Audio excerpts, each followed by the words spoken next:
Story 1. Parents secretly used my credit card to book a $115,000 Europe trip for my golden child sister. So I reported it as fraud, causing a huge family drama that made me go no contact. I never thought I'd be writing a post like this, but here I am, still in shock and disbelief over what my parents have done. I'm Alex, 28M, and I have a younger sister, Emma, 22F, who just graduated from college. Our parents have always been, let's say, interesting in their approach to parenting, but this latest stunt has left me angry. To give you some context, I've always been the responsible one in the family. I worked hard through school, got scholarships, and landed a good job in finance right out of college. I've been financially independent since I was 22, and I'm proud of what I've accomplished. Emma, on the other hand, has always been the baby of the family. Don't get me wrong, I love my sister, but she's definitely been coddled by our parents growing up. It was always clear that Emma was the favorite. She got the newest clothes, the latest gadgets, and was never expected to get a part-time job or contribute to household chores. I tried not to let it bother me too much, focusing instead on my own goals in the future, but sometimes the favoritism was hard to ignore. I remember one particular incident when I was 16 and Emma was 10. I had been saving up for months to buy a new gaming console. The day I finally had enough money, I excitedly told my parents I was going to the store to buy it. To my shock, they said, "Oh, we already bought one for Emma last week. You can share hers." I was devastated, but I swallowed my disappointment and tried to be happy for my sister anyway. Fast forward to the present. Emma just graduated with a degree in communications. I'm genuinely proud of her. She worked hard and deserves to celebrate her achievement. I even sent her a nice graduation gift, a new laptop she had been eyeing last week. I got a call from my mom. She was bubbling with excitement, telling me how they had planned the perfect graduation gift for Emma. A month-long tour of Europe. I was happy for Emma, thinking it was a generous gift from our parents, but then came the bombshell. "We used your credit card to book it all," my mom said casually, as if it was the most normal thing in the world. "We'll pay you back, of course, but we needed the points from your card to upgrade some of the flights and hotels." I was speechless. I couldn't believe what I was hearing. When I finally found my voice, I asked how much they had spent. The answer made me feel like I'd been punched in the gut. $115,000. $115,000 on my credit card without my knowledge or consent, I said, trying to keep my voice steady. "You can't just use my credit card without asking me. That's illegal, and $115,000 is a lot of money." She brushed off my concerns.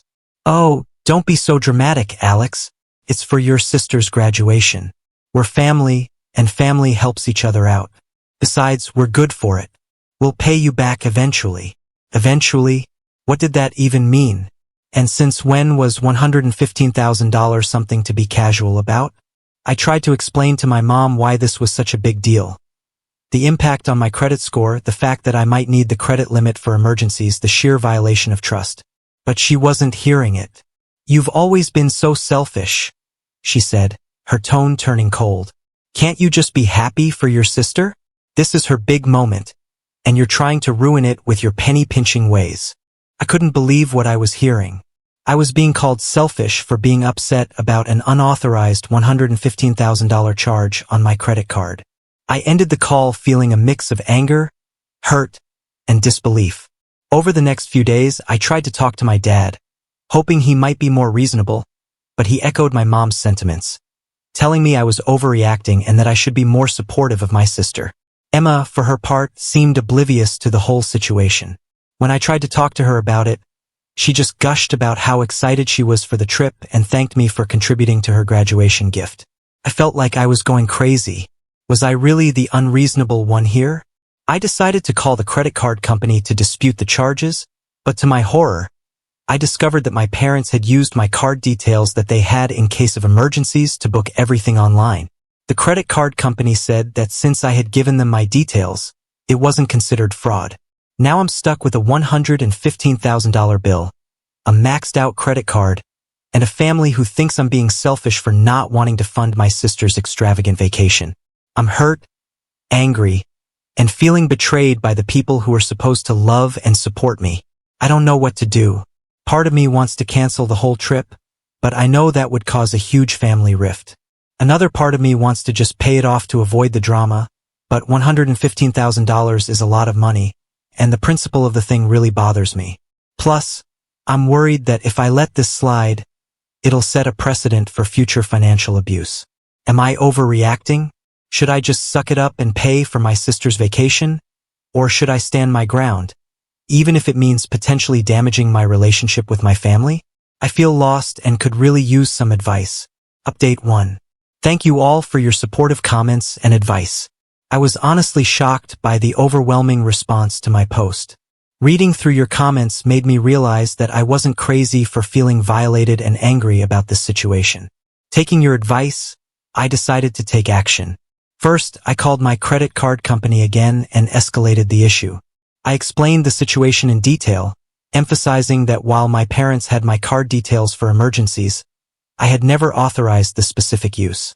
After some back and forth, they agreed to investigate the charges as potential fraud.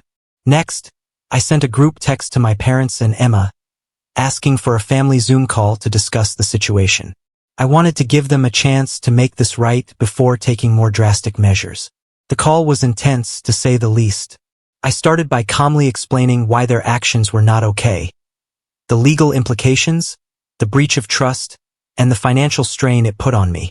I told them I had reported the charges as fraudulent and that they needed to cancel the trip immediately. My parents' reaction was not what I hoped for.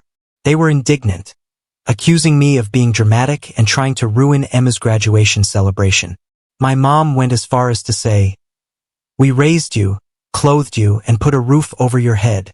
The least you could do is help give your sister the trip of a lifetime." I took a deep breath and replied, "You chose to have children. Providing for us was your responsibility as parents. It doesn't mean you get to commit credit card fraud in my name." Emma, who had been quiet until this point, suddenly burst into tears. "I can't believe you're trying to ruin my graduation gift," she sobbed. "You've always been jealous of me. Why can't you just be happy for me for once?" Her words stung, but they also strengthened my resolve. I realized that this pattern of entitlement and favoritism ran deep, and it was time to set some firm boundaries. "Emma," I said, trying to keep my voice gentle but firm, "I'm happy for you. I'm proud of your graduation, but this trip was booked illegally using my money without my permission. It's not a gift from me, and it's not okay." My dad, who had been uncharacteristically quiet, finally spoke up. "Son, we didn't think it was such a big deal. We've always had access to your card for emergencies. We just thought, as family, it would be okay this one time." I couldn't believe what I was hearing. "Dad, $115,000 is not a small amount, and this was not an emergency. You can't just decide to spend my money without asking me." The call ended with my parents angry, Emma in tears, and me feeling drained but resolute. They refused to cancel the trip, insisting that I was overreacting and that they would pay me back soon. After the call, I took the next step. I contacted a lawyer friend of mine and explained the situation. He advised me that what my parents did was indeed illegal and that I had grounds for legal action if I chose to pursue it. I also went to the police station and filed a report about the unauthorized use of my credit card. The officer I spoke to was sympathetic and took down all the details. He warned me that pursuing charges would likely cause a major rift in my family, but also assured me that I was well within my rights to do so. I'm still torn about what to do next. On one hand, I love my family, and the thought of taking legal action against them makes me feel sick. On the other hand, their behavior is unacceptable, and I'm worried that if I don't take a strong stand now, this kind of thing might happen again in the future. For now, I've decided to wait and see what comes of the credit card company's investigation. I've also frozen my credit to prevent any further unauthorized use of my information. This whole situation has made me realize that I need to establish stronger boundaries with my family. I've always tried to be the peacekeeper, to smooth things over and keep everyone happy, but in doing so, I've allowed myself to be taken advantage of time and time again. I'm hurt and angry, but I'm also feeling a strange sense of empowerment. For the first time, I'm standing up for myself and saying, no, this is not okay. It's uncomfortable and scary, but it also feels necessary. Thank you all again for your support and advice. I'll update again once I have more news about the credit card investigation or if anything else develops with my family. Update 2.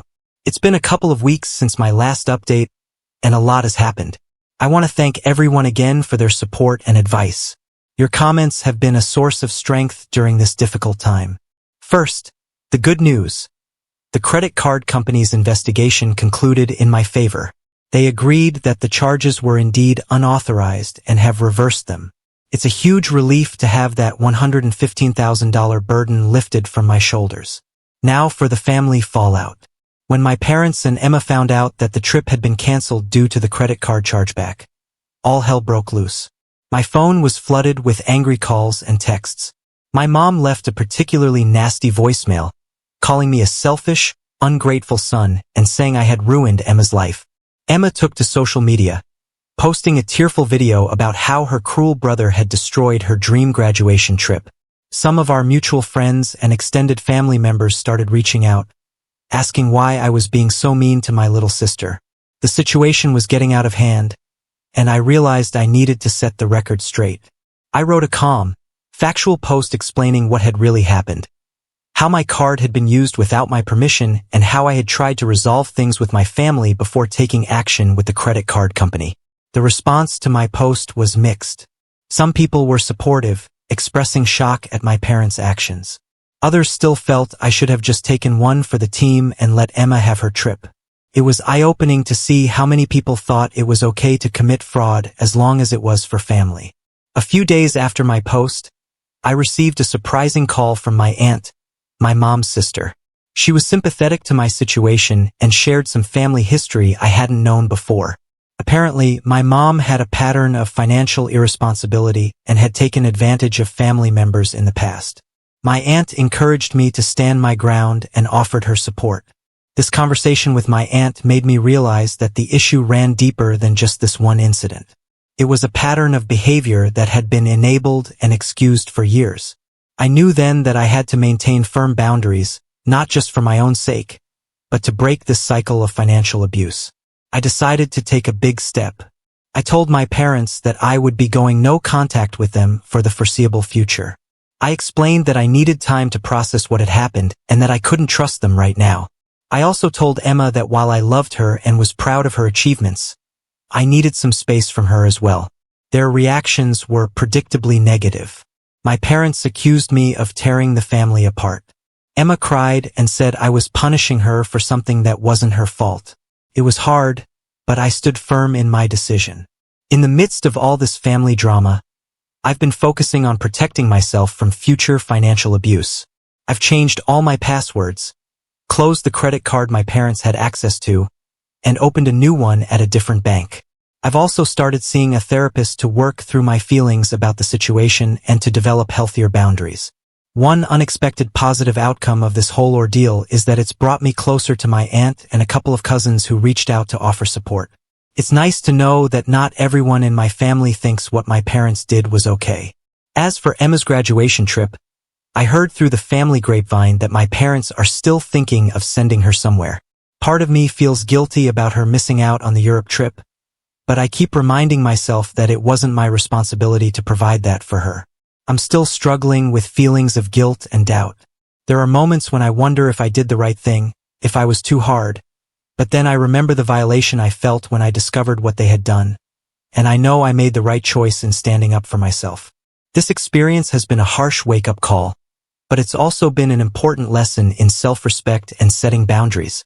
I'm learning that it's okay to say no, even to family, and that love shouldn't come with a price tag. Thank you all again for your support. I'll update if there are any significant developments, but for now, I'm focusing on healing and moving forward. Update 3. It's been about 2 months since my last update, and I wanted to share some developments with you all.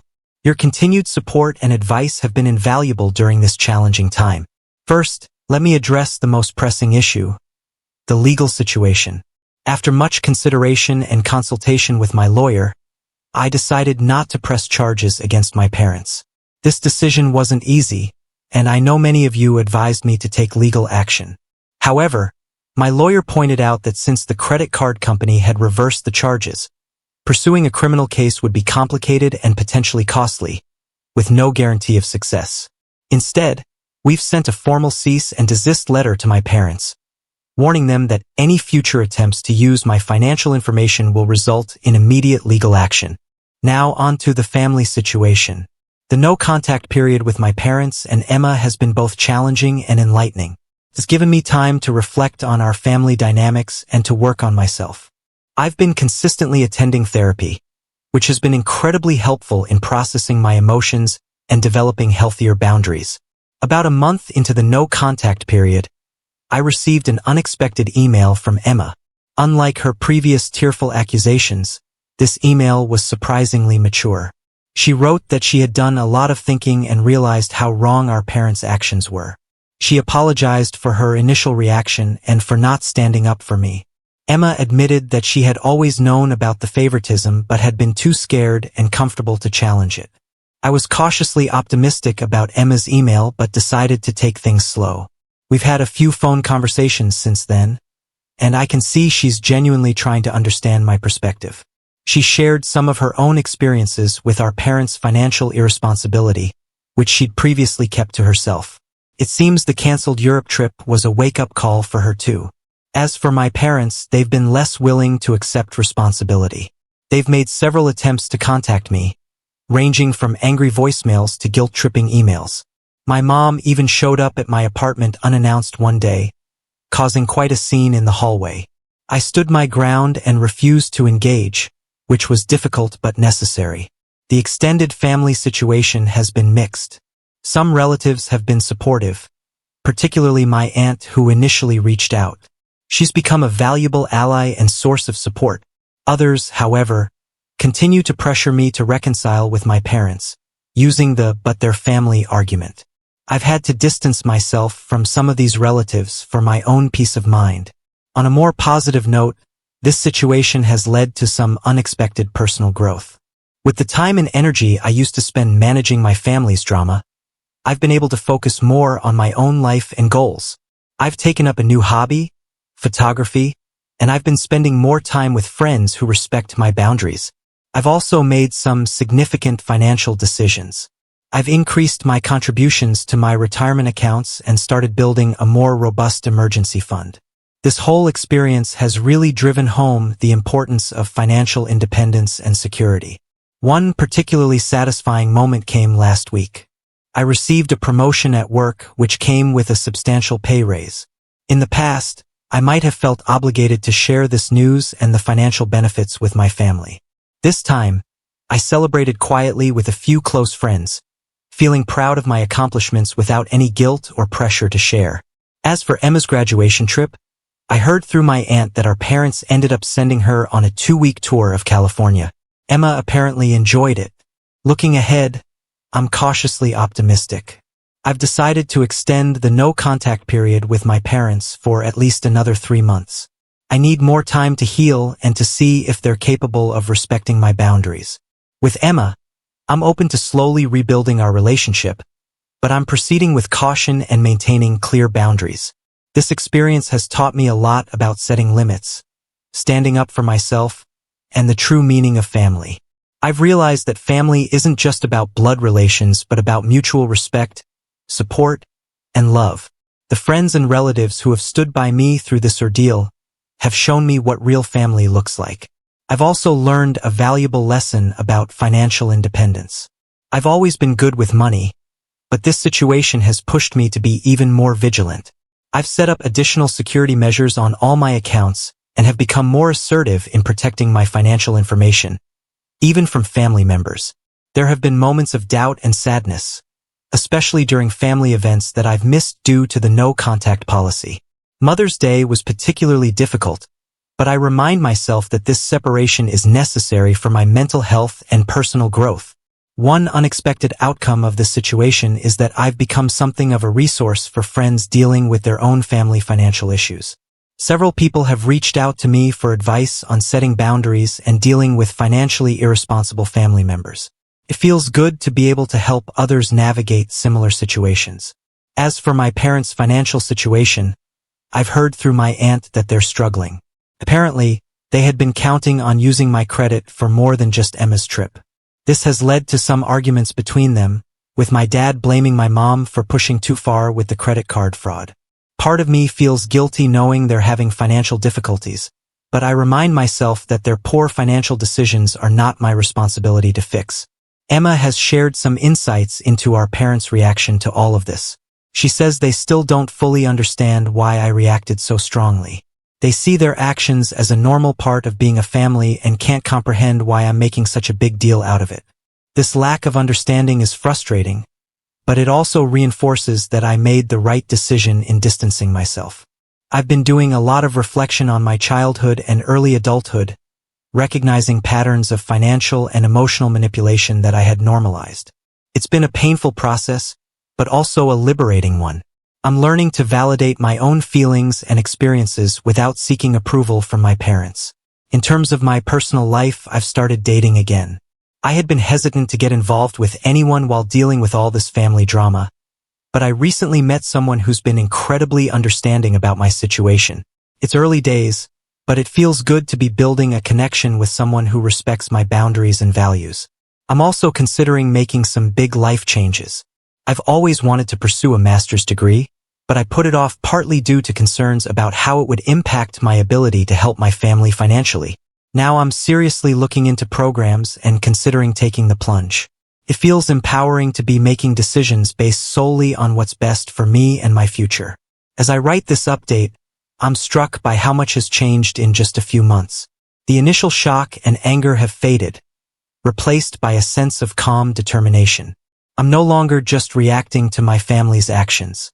I'm proactively shaping the life I want for myself. To those of you who might be dealing with similar family issues, I want to say it gets better. Setting boundaries is hard, and there may be backlash, but stay strong. You have the right to protect yourself, your finances, and your mental health. Thank you all again for your support throughout this journey. Your advice and encouragement have been a lifeline. I'm not sure what the future holds for my relationship with my parents and sister, but I know that whatever happens, I'll be okay. I'm stronger now, more sure of myself, and ready to face whatever comes next. I'll update again if there are any significant developments, but for now, I'm focused on moving forward and building the life I want, surrounded by people who respect and support me. Here's to new beginnings, hard-earned wisdom, and the courage to create the life we want for ourselves. Update 4. It's been 6 months since my last update, and I felt it was time to share the latest developments with all of you who have been so supportive throughout this journey. First, the biggest news. I've been accepted into a master's program in a city about 3 hours away from where I currently live. It's a 2-year program in financial technology, which aligns perfectly with my career goals. I start this fall, and I'm equal parts excited and nervous about this new chapter in my life. The decision to pursue this degree wasn't easy. It means leaving my job, moving to a new city, and taking on some student loans, but it also means investing in myself and my future in a way I've always wanted to. I realized that I had been holding myself back, always considering how my decisions would impact my family. Now I'm making choices based on what's best for me, and it feels incredibly liberating. As for my family situation, things have evolved in ways I didn't expect. The no-contact period with my parents officially ended 2 months ago. I agreed to a family therapy session, mediated by a professional therapist. It was intense. My parents came in defensive, still insisting that they had done nothing wrong. But as the session progressed, some surprising truths came to light. It turns out my dad had lost a significant amount of money in a bad investment, which he had hidden from everyone, including my mom. They had been secretly struggling financially for months and saw my credit card as a way to maintain appearances. This revelation led to a lot of tears and recriminations. My mom felt betrayed by my dad's secrecy. My dad felt ashamed of his poor financial decisions, and both of them finally seemed to understand the gravity of what they had done to me. While this explanation doesn't excuse their actions, it did help me understand the desperation that led to their poor choices. The therapist helped us work through some of these issues, and for the first time I heard genuine apologies from both of my parents. We've agreed to continue family therapy sessions monthly. It's a slow process, and I'm still maintaining firm boundaries, but I feel cautiously optimistic about rebuilding our relationship on healthier terms. Emma has continued to show growth and maturity. She's taken steps to become financially independent, including getting a full-time job and moving into her own apartment. We've been talking more regularly, and I feel like I'm getting to know my sister as an adult for the first time. She's even asked for advice on budgeting and saving, which feels like a significant step forward in our relationship. On the personal front, the relationship I mentioned in my last update has grown into something special. Sarah has been incredibly supportive of my decision to go back to school, even though it means we'll be doing long distance for a while. Her own experiences with setting boundaries with family have made her a valuable source of support and understanding. Financially, I'm in a good place. The promotion I received has allowed me to save up a significant amount for my move and to help offset some of the costs of grad school. I've also become much more assertive about protecting my financial information. I recently had to shut down an attempt by a distant relative to guilt me into co-signing a loan. It wasn't easy, but I stood my ground, and it felt good to enforce my boundaries. As I prepare for this new chapter in my life, I've been reflecting on how much has changed since that first shocking phone call from my mom about the credit card charges. The pain and anger I felt then have largely subsided, replaced by a sense of empowerment and self-assurance I never knew I had. I've learned so much through this experience. I've learned the importance of setting and maintaining boundaries, even especially with family. I've learned that it's okay to prioritize my own well-being and future, and I've learned that true family, whether related by blood or by choice, supports your growth and respects your boundaries. To everyone who's followed my story and offered support and advice along the way, thank you. Your words have been a source of strength and clarity during some very difficult times. To those who might be going through similar family struggles, know that it's possible to come out the other side stronger and wiser. As I pack up my apartment and prepare for this new adventure, I feel a sense of excitement and possibility that I haven't felt in years. I'm proud of how far I've come, and I'm looking forward to what the future holds. I may not update again for a while, as I'll be busy with my move and starting school, but I'll always be grateful for the support I've received here. Here's to new beginnings, hard-earned wisdom, and the courage to create the life we want for ourselves. Now on to the next story. Story 2. Before we start, if you're enjoying this video so far, please consider liking and subscribing to the channel. Now let's continue. My stepmom manipulated my dad into cutting me off by framing me for theft. I crashed their wedding with proof of her lies, and now our family is in chaos. I'm Ava, 26F, and I recently caused some major drama at my dad Mark's, 52M, wedding to my stepmother Rachel, 48F. This is a long and complicated story, so bear with me. My mom passed away when I was 8 years old after a long battle with cancer. It was devastating for both me and my dad. For years, it was just the two of us trying to navigate life without her. We became incredibly close during that time. My dad threw himself into his work and raising me, often working long hours to provide for us but always making sure to be there for my important moments. I have vivid memories of him learning to braid my hair for school, burning countless dinners as he tried to master cooking, and staying up late to help me with science fair projects. He was determined to be both mom and dad to me, and for the most part, he succeeded. We had our struggles, but we always had each other's backs. When I was 17, my dad met Rachel through work. She was a new marketing executive at his company. They started dating about 6 months later. At first, I was cautiously happy for my dad. He seemed lighter, more carefree than he had been in years. But as time went on, I started to get a bad feeling about Rachel. She was always very cold towards me when my dad wasn't around. She would make little digs about how I wasn't really part of their new family. Once, when I was home from college for the summer, I overheard her telling my dad that maybe it was time for me to get my own place so they could start their life together properly. When I confronted her about it, she denied ever saying it and accused me of eavesdropping. Whenever I tried to talk to my dad about Rachel's behavior, she would twist things around to make it seem like I was just being a jealous, difficult daughter. She'd cry and tell my dad how hard she was trying to bond with me, but that I kept pushing her away. It was infuriating because it wasn't true at all. My relationship with my dad became more strained over the years as Rachel drove a wedge between us. She would tell my dad that I was disrespectful to her when he wasn't around. She claimed I was ungrateful for all she did for our family. None of it was true, but my dad always took her side.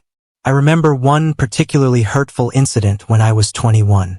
I had planned a special father-daughter camping trip for my dad's birthday, just like we used to do when I was little. I spent months planning it, saving up for new camping gear, and even taking time off work. 2 days before we were supposed to leave, Rachel surprised my dad with tickets to a luxury spa weekend. When I got upset, she accused me of being selfish and trying to monopolize my dad's time. My dad ended up going to the spa with her, and our camping trip never happened. Things came to a head about 2 months ago. Rachel accused me of stealing an expensive diamond necklace from her jewelry box. I was shocked. I would never do something like that, but Rachel put on a big show of being devastated that I would betray her trust. She cried about how the necklace was a family heirloom from her grandmother. My dad was furious with me. He said he was ashamed of my behavior and that I needed to apologize and return the necklace immediately. I tried to explain that I hadn't taken anything, but neither of them would listen. Rachel kept dramatically sobbing about how hurt she was. My dad told me to get out of his house and not come back until I was ready to admit what I'd done and make amends. I was crushed. I couldn't believe my own father would believe Rachel over me without any proof. For the next couple of months, I had no contact with my dad or Rachel. I was hurt and angry that my dad had chosen Rachel over me. I threw myself into my work as a distraction, often staying at the office until late at night because I couldn't stand the silence of my empty apartment. My friends tried to cheer me up, but I felt like I had lost the only real family I had left. Meanwhile, they went ahead with planning their wedding. I wasn't invited, of course. I heard through mutual friends that it was going to be a lavish affair at an expensive vineyard. Apparently, Rachel had insisted on sparing no expense, even though my dad had always been more frugal. It hurt to think of him celebrating without me there. The day before the wedding, I got an unexpected visitor. My stepsister Emma, 17F. Emma is Rachel's daughter from a previous relationship. We've never been particularly close, but we've always been cordial to each other. Rachel had Emma when she was very young and raised her as a single mom for many years before meeting my dad. Emma looked really upset when she showed up at my apartment. Her eyes were red and puffy, like she'd been crying. She told me she had overheard Rachel on the phone with someone talking about how she had planted the necklace in my bag to frame me. Apparently, Rachel wanted me out of the picture so she could have my dad all to herself. Emma felt guilty for not saying anything sooner, but she had been afraid of her mom's reaction. She told me that Rachel had always been manipulative and controlling, but it had gotten worse since she started dating my dad. Emma said she couldn't stand by and watch Rachel tear our family apart any longer. I was furious when I heard this. Not only had Rachel framed me, but she had manipulated my dad into cutting me out of his life. All those years of little digs and passive-aggressive comments suddenly made sense. Rachel had been playing the long game, slowly isolating my dad from me. Emma begged me to come to the wedding and expose what Rachel had done. At first, I was hesitant. I didn't want to cause a scene or hurt my dad any more than he'd already been hurt.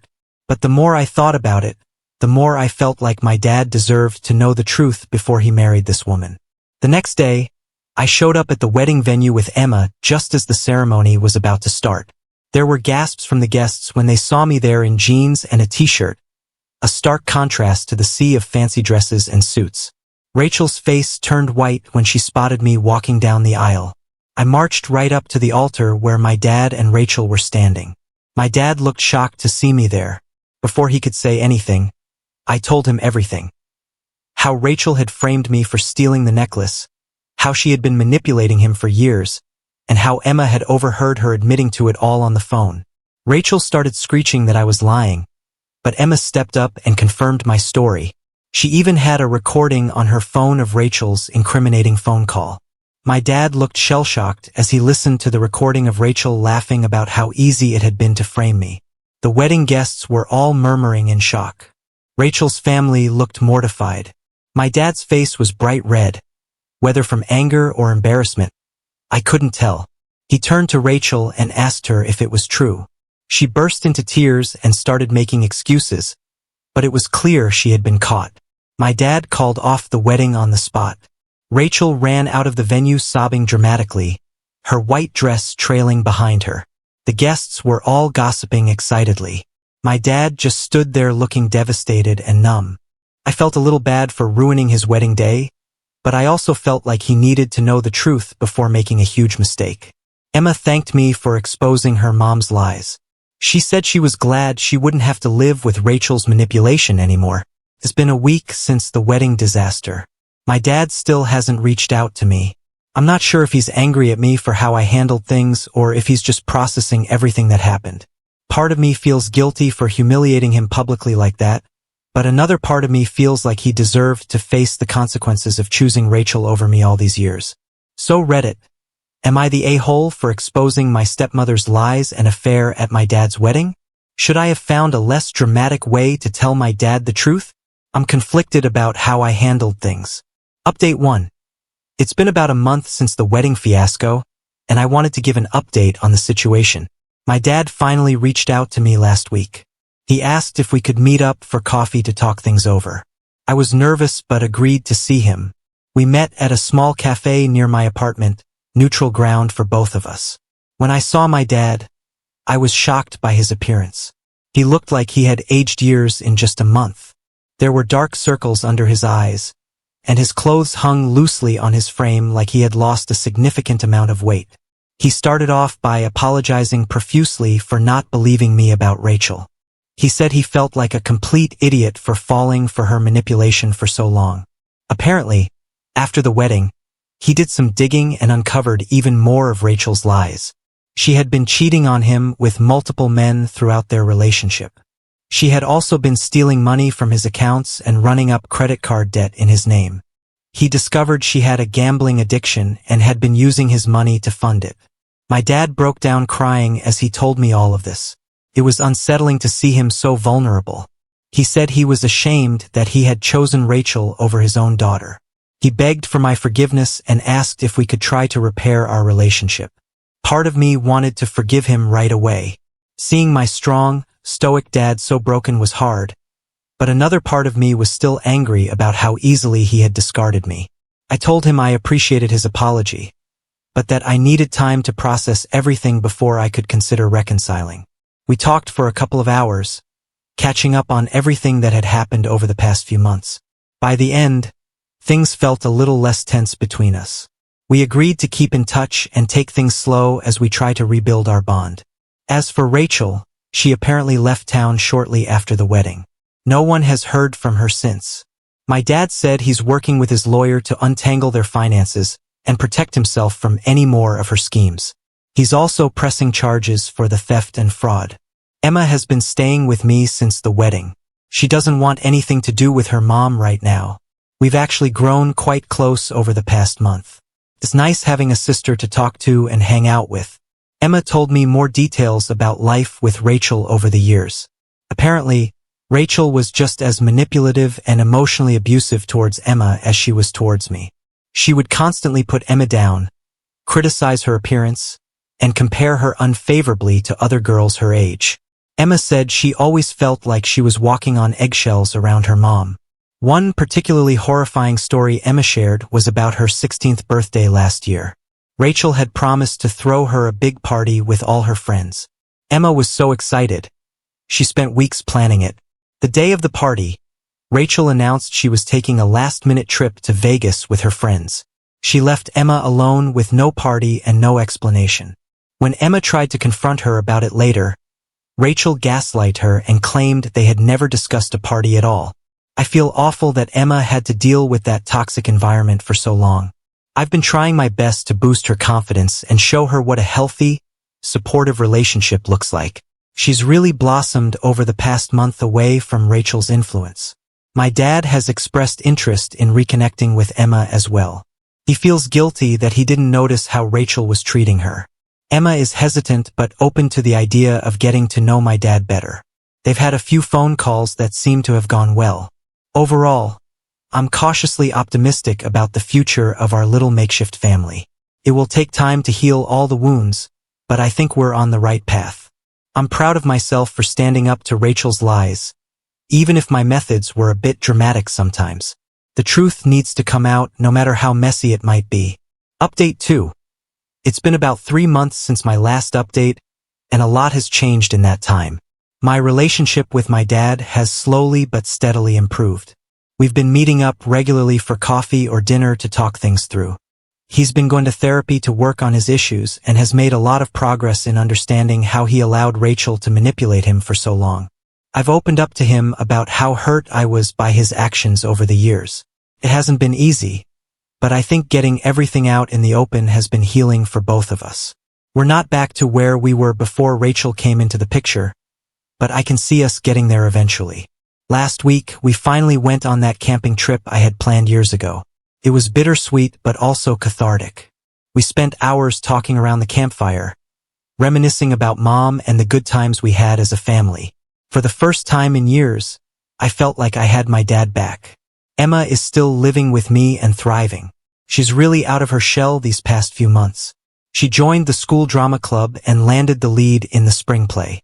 Seeing her confidence grow has been amazing. She's even started talking about college plans, something Rachel had always discouraged. We had a bit of drama last month when Rachel suddenly reappeared. She showed up at my apartment unannounced, demanding to see Emma. She was clearly drunk and became belligerent when I refused to let her in. Rachel started screaming about how we had ruined her life and stolen her family. She threatened to sue for custody of Emma and take her away where we'd never find her. Emma was terrified, hiding in her room while Rachel pounded on the door. I ended up having to call the police to remove Rachel from the property. It was a scary situation, but I'm glad I stood my ground and protected Emma.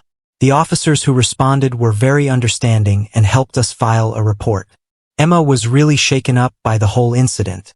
She had nightmares for days afterward. We've since filed for a restraining order against Rachel to keep her away from both of us.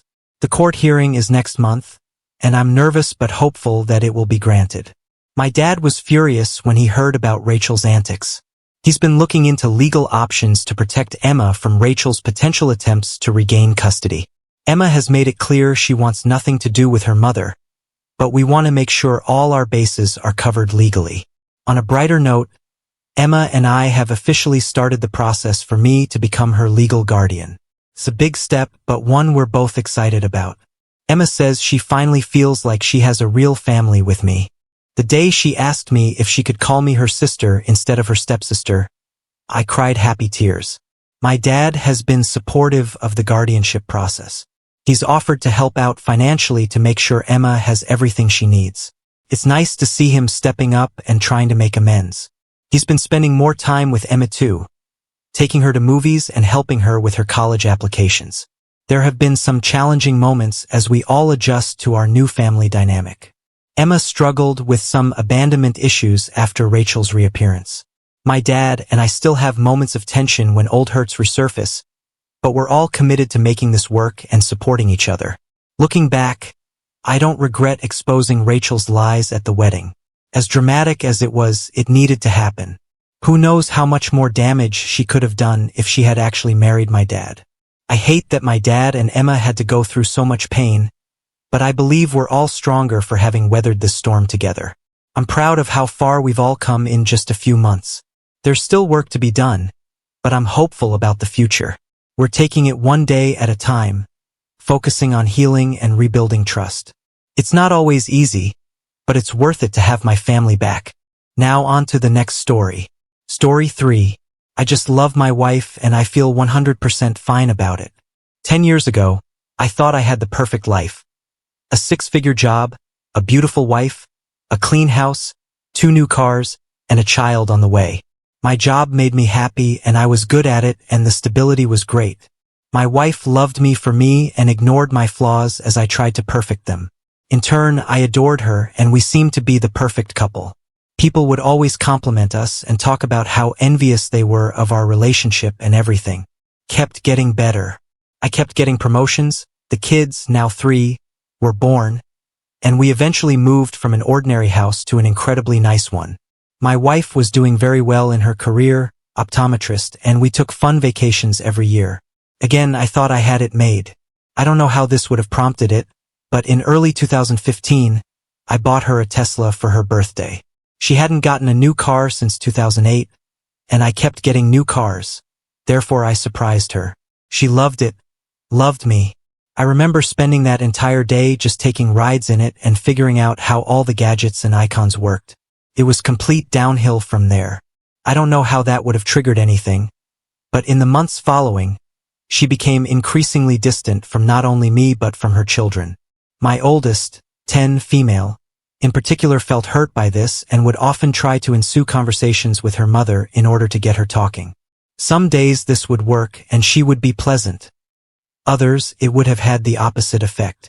The first time I suspected that I was no longer her man of choice was in July 2016 when I noticed she was no longer going to yoga classes but telling me she was. We were on the same phone plan, and part of that plan was we could see our locations of our phones. I was routinely browsing the app one day and noticed she appeared to be at someone's house. Since she had been irrationally angry that day prior to leaving, I didn't question her about it when she got home from yoga. Instead, I chose to closely observe where she went during her yoga times. It would always seem to end up at the same house, a well-off neighborhood, probably a step above ours, a little north of town. I was getting ready to confront her when I noticed that she had been returning to yoga again. During this period, she became incredibly distant and hormonal. My entire family had noticed this behavior going on for over a year now, but I had had enough. I sat her down and asked her what was going on. She gave me the cold shoulder, and when I questioned her about the yoga locations, she accused me of stalking, invading privacy, and being a great dick. That's when I asked her, "Are you cheating on me?" Of course, the answer was no. What followed in the weeks to come was distrust, hatred, and plain anger towards me. It was clear she knew I had caught on and was now trying to play the "I can't believe you'd think this" victim card. But I knew I saw through it all. When she finally admitted she had seen and slept with another man, that's when I made my mistake. I forgave her. She told me she loved me. She loved her family. And in that moment, I believed her. I thought she could change. I was wrong. We tried marriage therapy. We tried taking adult days. It seemed to work. We were happy and she was genuinely having fun, and it seemed like I had the old her back. I was relieved. This allowed me to pour more time into my kids and my work and have less stress overall. My business trip to San Diego, I live on the East Coast USA, was cut short. My colleague fell ill, and our clients insisted that we reschedule. It was a hassle, but we caught the next flight out and returned home. I'm not sure why I didn't tell her I was coming home, but I just didn't. Maybe I wanted it to be a surprise. The only surprise I received when I pulled into the driveway was seeing a Ford SUV in my garage and found not one but two men in my bed with my wife. This all happened yesterday. I'm finally putting it into words. My wife started babbling when it happened, desperately trying to explain. I heard none of it. I walked out of my room, went to the basement, and poured myself a drink. I could hear the man upstairs leaving, and when I returned upstairs, it was my wife sitting there, closed with a sad smile on her face. She started talking, but I wouldn't have it. I told her to get out. I told her to get out of my house. I informed her that I'd get her stuff to her by the end of the week. She tried to pull the "what about the kids" bullcrap, but I was just done. I'm sad, but not for her. I'm sad for my kids, and I'm sad for whatever poor soul she meets next. I will fight hard for my kids, but my biggest fear is losing them. I know the court will rule incredibly in favor of mothers. I hope they realize that I've spent the last 3 years doing my best to a broken marriage for my family, and nothing has worked. I told my kids this morning. They asked why Mom didn't spend the night last night. I didn't make them go to school that day. They're all upstairs together. This whole situation is terrible for everyone involved. Could have been completely preventable. I don't pity my wife.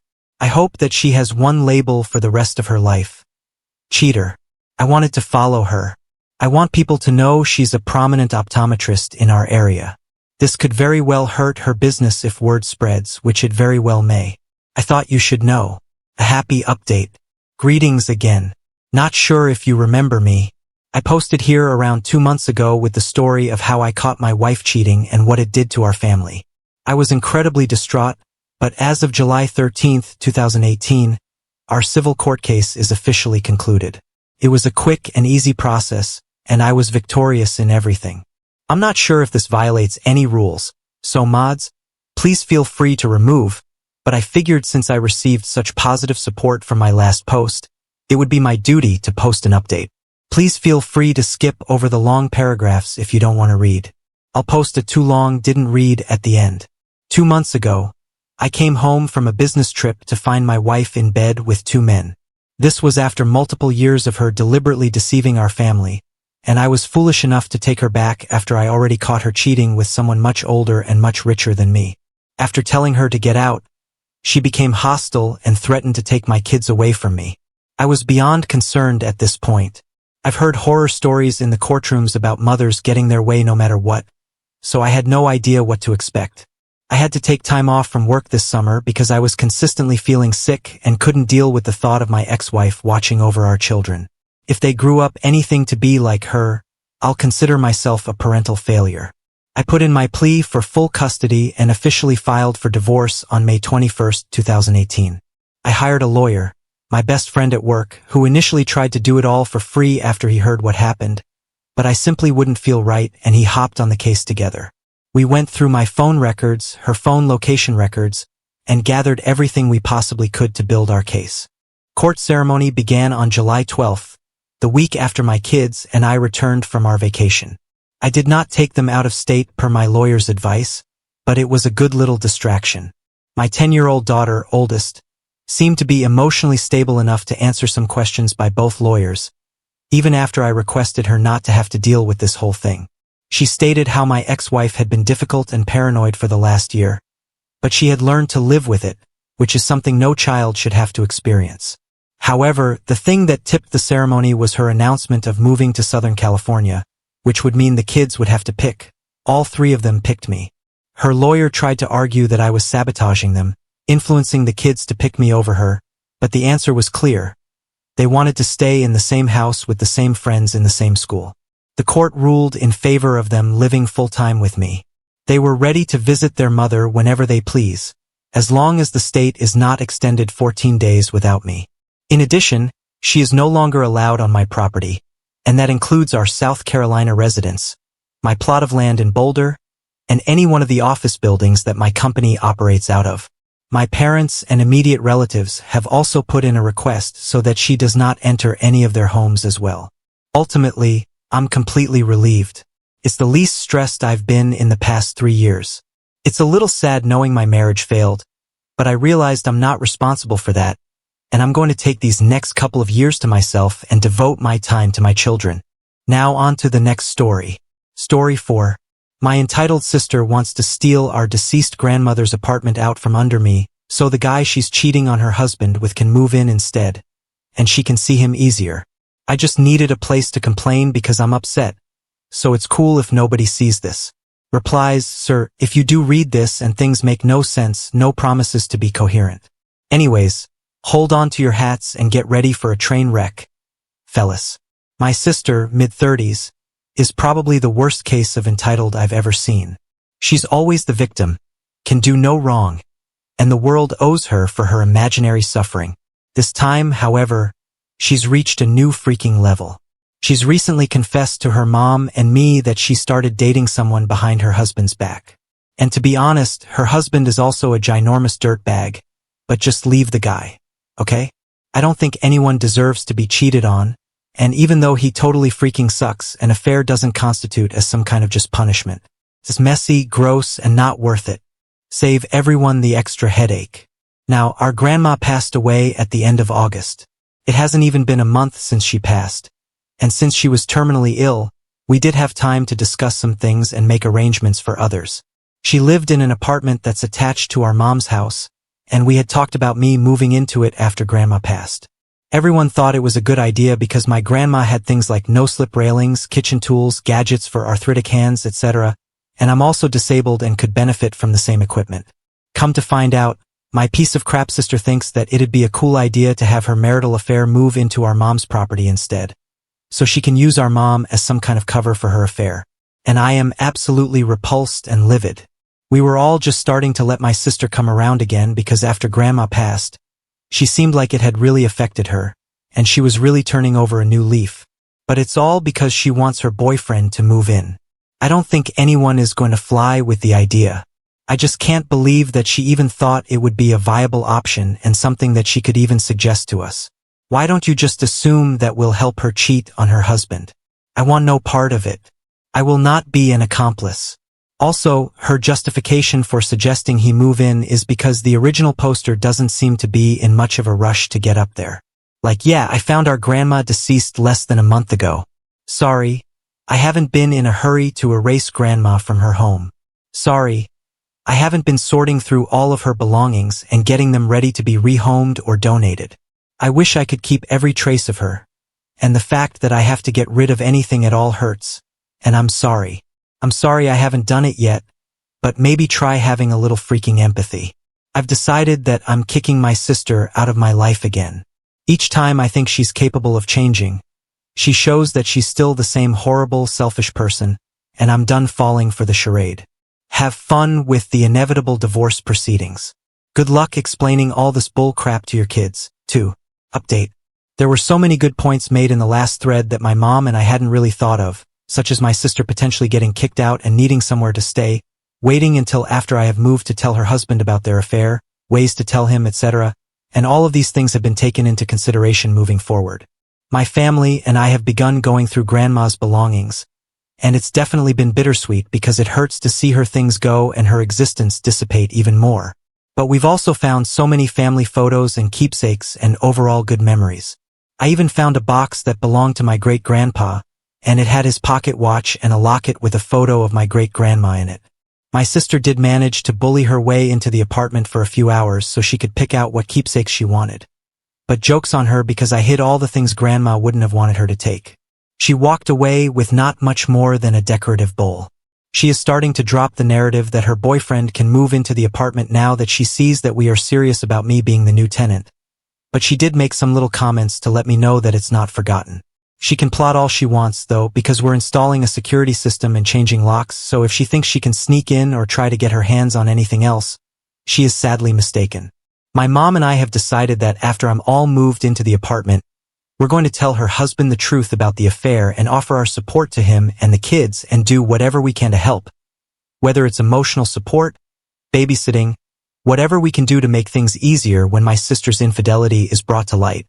My sister might hate us for it, but at the end of the day, she is the victim of her own actions, and I'm tired of sparing her feelings so she can continue to treat everyone around her like absolute trash. And my mom agrees that enough is enough, and if we never hold her accountable for what she does, she'll continue to push the limits of what she can get away with. Some people suggested going anonymous with tipping her husband off, and while I thought that might have been a possibility, ultimately I feel like that could cause some inner turmoil for him later. If he didn't know his wife was cheating, then who did and just how many other people knew? Was this something she kept out in the open when he wasn't around, and nobody respected it enough to tell him personally? I don't want him to end up potentially torturing himself through speculation. Anyways, I think that's all there is to tell you guys for now. I just wanted to let you all know where some things have ended up and where they're headed, and thank you for the outpouring of support. It was much needed and very appreciated. I'm glad that I won't have to hold on to such a horrible, ugly secret for much longer, and her husband can know the truth, and we will do what we can to help with the healing process. You all, my personal grief. Now on to the next story. Story 5. I'm planning on abandoning my family as soon as I turn 18. So here's what's going on. I'm currently 17 years old, and pretty soon, like in 2 weeks, I'll be turning 18. The moment I hit 18, I'm planning to leave home. Yep, literally at midnight, as soon as I'm officially an adult, I'm out of there. The main reason? Well, my family life hasn't been great, especially the way my parents treat me compared to my younger brothers, who are 16 and 15 years old. Let me explain a bit about that. For some reason, my parents have always shown a clear preference for my brothers. It's like I'm living in a different world from them under the same roof. This favoritism has been going on for as long as I can remember, and it just doesn't feel right. You might wonder what exactly I mean by favoritism. Well, it starts with chores. I'm the one who ends up doing pretty much everything around the house, whether it's cleaning up, taking out the trash, or doing the dishes. I'm the go-to guy. Meanwhile, my brothers hardly lift a finger. They get a lot more free time to hang out with friends, play video games, or just chill while I'm stuck with a list of tasks. But it doesn't stop at chores. My dad has always pushed me hard when it comes to sports. I've been signed up for soccer, basketball, baseball, you name it, I've probably played it. My schedule is jam-packed all year round with no breaks. My dad says it's all about teaching me toughness and responsibility, about becoming a real man. But here's the thing. My brothers aren't signed up for all these activities.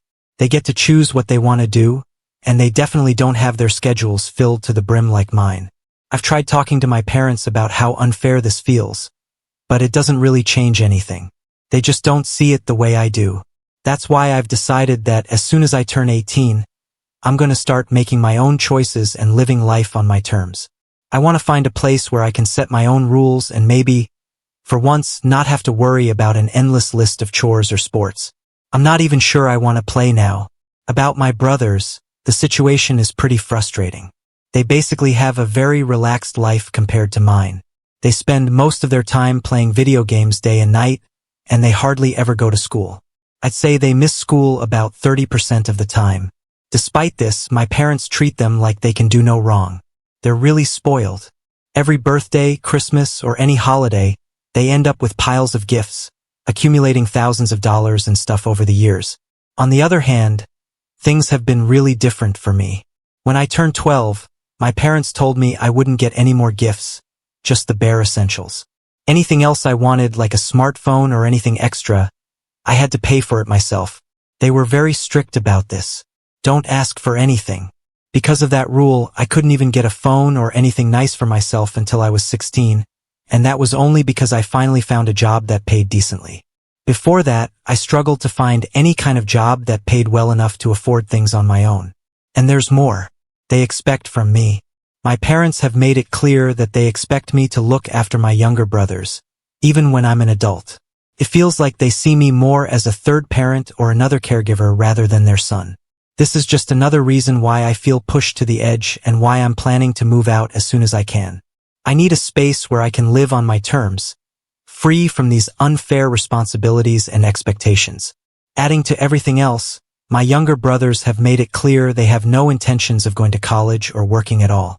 This was another big moment for me.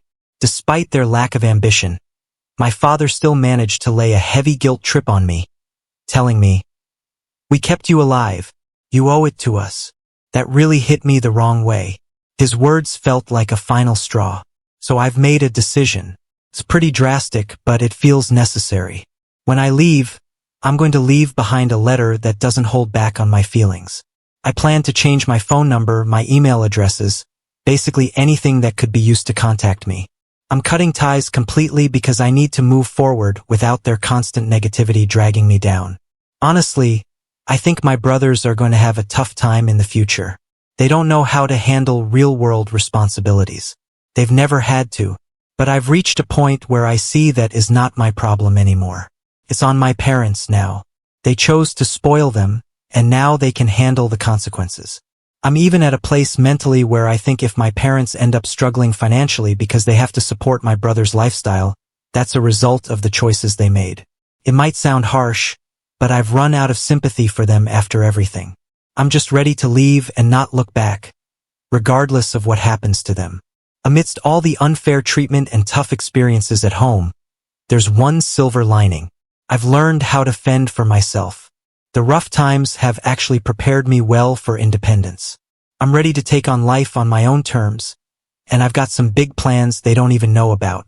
I've been accepted into a college in Virginia, where I plan to study finance. I managed all of this quietly, without asking for their input or telling them anything about my applications. Physically, I'm also in great shape thanks to the relentless sports schedule I was put on. Playing 6 sports a year has definitely had its benefits in terms of fitness, but the emotional and psychological toll of growing up like this isn't something that just goes away. The trauma from how they treated me and the way they stole my childhood from me, it's deep. It's something I'll carry with me, and because of that, forgiveness isn't something I can see happening ever. They've made their choices, and now I'm making mine. I'm moving on, focusing on my future, and they're not a part of it. They can deal with the consequences of their actions on their own. I'm starting fresh with no strings attached. Now for the top advice before reading the updates. From the sounds of it, you will do fine. If your dad moans, tell him that you're doing what a man should do, making his own path in life. You don't owe them anything. Honestly, sounds like OP he got the best out of a crappy situation. Also, sounds like OP he should do a DNA test. One suggestion I have for you when you're out. Before you change your phone number, contact your local police non-emergency line and tell them you are not missing and that you chose to leave, that you don't want contact with your family. Make sure they understand you're not missing, even if your parents give them your names to try and report you missing. Hey, thanks for the advice. I was thinking about this last night after posting this. It's very strange that they treat you so different, but you have no explanation as to why. Other times I have heard stories like this. It was because the child did not actually belong to one of the parents, usually the father. Ever had a DNA test? I was going to say the same. Seems like the usual explanation for these scenarios when the difference in treatment between siblings is huge. I'm curious about whether obese mom is as harsh as the father. The really disgusting what primitive animals people are now. I got the same treatment in my house after my dad remarried and had kids with my stepmom, and it was him doing it, not her, until he kicked me out at 17. Then I stayed with my aunt and uncle. Exact same treatment there because I wasn't either of theirs. In fact, I got a speech my first day there. You're not one of our kids, and we're not going to pretend you are, so don't complain that is not fair later because we're telling you right now it's not going to be. Verbatim. I'll never forget it.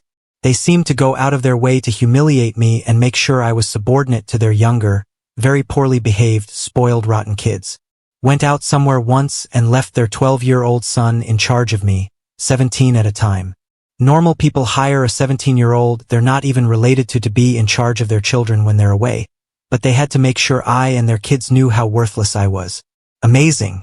Now for the first update 2 weeks later. Hey, I've got some big news to share. I've officially moved out. The past couple of weeks have been super busy and kind of stressful, but let me break down everything I did to make my big move happen. First off, I decided to change my phone number. I called the company that provides my phone service and asked them to give me a new number. This way, my family can't just call me up whenever they want, which gives me a bit more privacy. Next, I needed a copy of my birth certificate because I couldn't find the original one at home, and I definitely couldn't just go asking my parents where it might be. So I figured out where I could get a copy and went to pick it up. It's super important to have your birth certificate because it proves who you are when you need to do official stuff. I also took a look at my bank account. I wanted to make sure my money was safe and that my parents couldn't access it, so I checked to make sure the account was only in my name. Finally, I bought a plane ticket to Virginia. I'm going to be attending college in Fairfax, which is pretty close to where I landed at Dallas International Airport, so I'm all set up to start my college life there. So yeah, that's pretty much everything I've been up to. Just getting all set up for my new life in college away from home. It's a big step, but I'm really excited about it.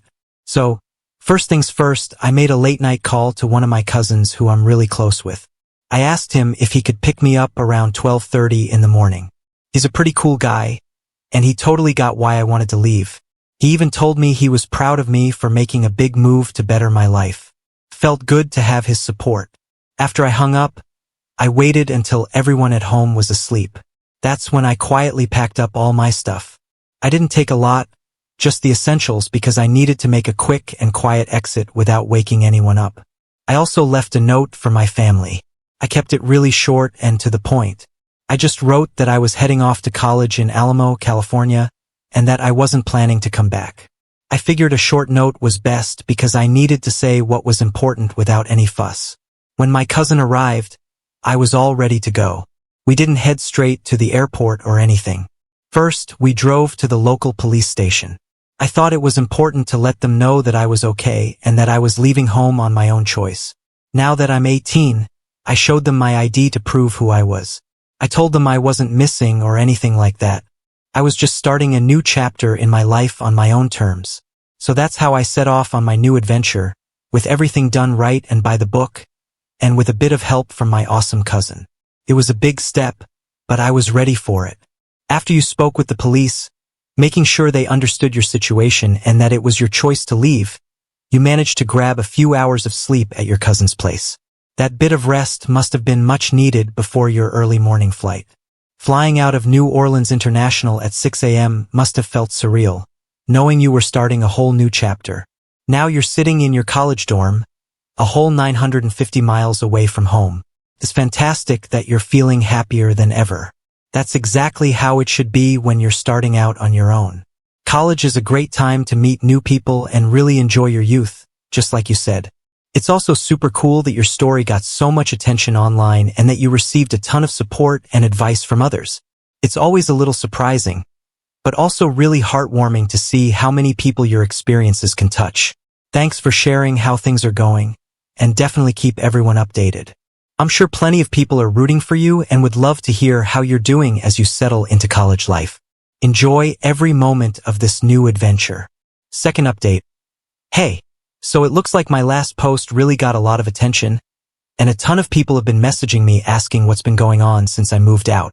Things have been pretty good for me, and I want to fill you all in on what's happened. First off, I've kept in touch with the cousin who picked me up when I left home, as well as a few other relatives from back home. It's nice to still have some family to talk to who understands why I had to leave. My cousin shared something pretty big with me the other day. He told me that the day after I left, my mom went over to my aunt's house.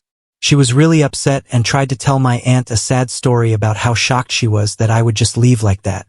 My mom was crying and telling my aunt how she couldn't believe I just abandoned the family. But my aunt didn't just listen and nod. She actually stood up for me. She told my mom that maybe if she hadn't treated me so badly all these years, I wouldn't have had to leave. This made my mom even more upset, and they ended up having a huge argument right there in my aunt's house. It got so intense that my aunt ended up asking my mom to leave and kicked her out of the house. So it seems like me leaving home has really stirred things up more than I thought it would. This caused a pretty big commotion, just like I figured it might. It's a lot to take in, but knowing that some of my family members see my side of things makes me feel a bit better about my decision. I'll keep you all posted on how things go from here. Thanks for all the support. It means a lot. I've been doing well. Met plenty of new people and made friends via classes and dorm neighbors. I'm in a better mental state than I've been in a very long time. I feel so relieved, and it just feels like a huge weight is lifted off my shoulders. It feels so good coming on here and reading all the support and positive comments I'm receiving. I'm really grateful for this community. I will continue posting updates in weeks to come. Thanks for everything, everyone. Now for the comments. I don't understand what the parents' endgame was here. Why the hell would they treat their oldest son like an adult from the age of 12 onward and make their other kids absolutely incapable of dealing with life? What was the point of that? I bet $20 OP wasn't a planned child, or two parents have this firstborn child responsibility mindset, or he wasn't a father's child. Maybe mom only married dad after she had been knocked up by someone else. That's where my mind went. Also, a fair kid, even if it's true that the four other people of the family are posy. I hope OP is getting better and better. We kept you alive. You owe it to us. So they thought they could grow their own slave. I really hate how common this garbage is. Kept him alive? Were they planning to end him or let him die? WTF. Scary wording that I don't want to diagnose. She cried and gave my aunt this whole sob story about how she can't believe I would abandon them. My aunt told her maybe she shouldn't have treated me so wrongly throughout my whole life, which caused a huge fight and ended with my mom being thrown out of their house. Can we take a moment to appreciate the aunt saying, well, if it isn't consequences of your actions, and get the hell out of my house with your lying, denying BS.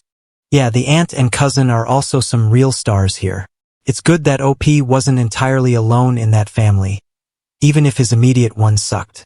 I'm choosing to believe his extended family was all waiting on his 18th birthday to start giving just desserts. Nothing OP said sounds egregious enough that any kind of flow would care about it. Now on to the next story. Story 6. Can my parents force a paternity test? A while ago, something really tough happened. My wife was attacked by someone, and she ended up pregnant because of this awful event. We're not sure if the attacker was from a different race. This situation was incredibly hard, but after a lot of thought and discussions, we decided together that we would keep the baby. I made a commitment right then to treat this child as my own, no matter what. We decided against getting a DNA test to find out who the biological father is.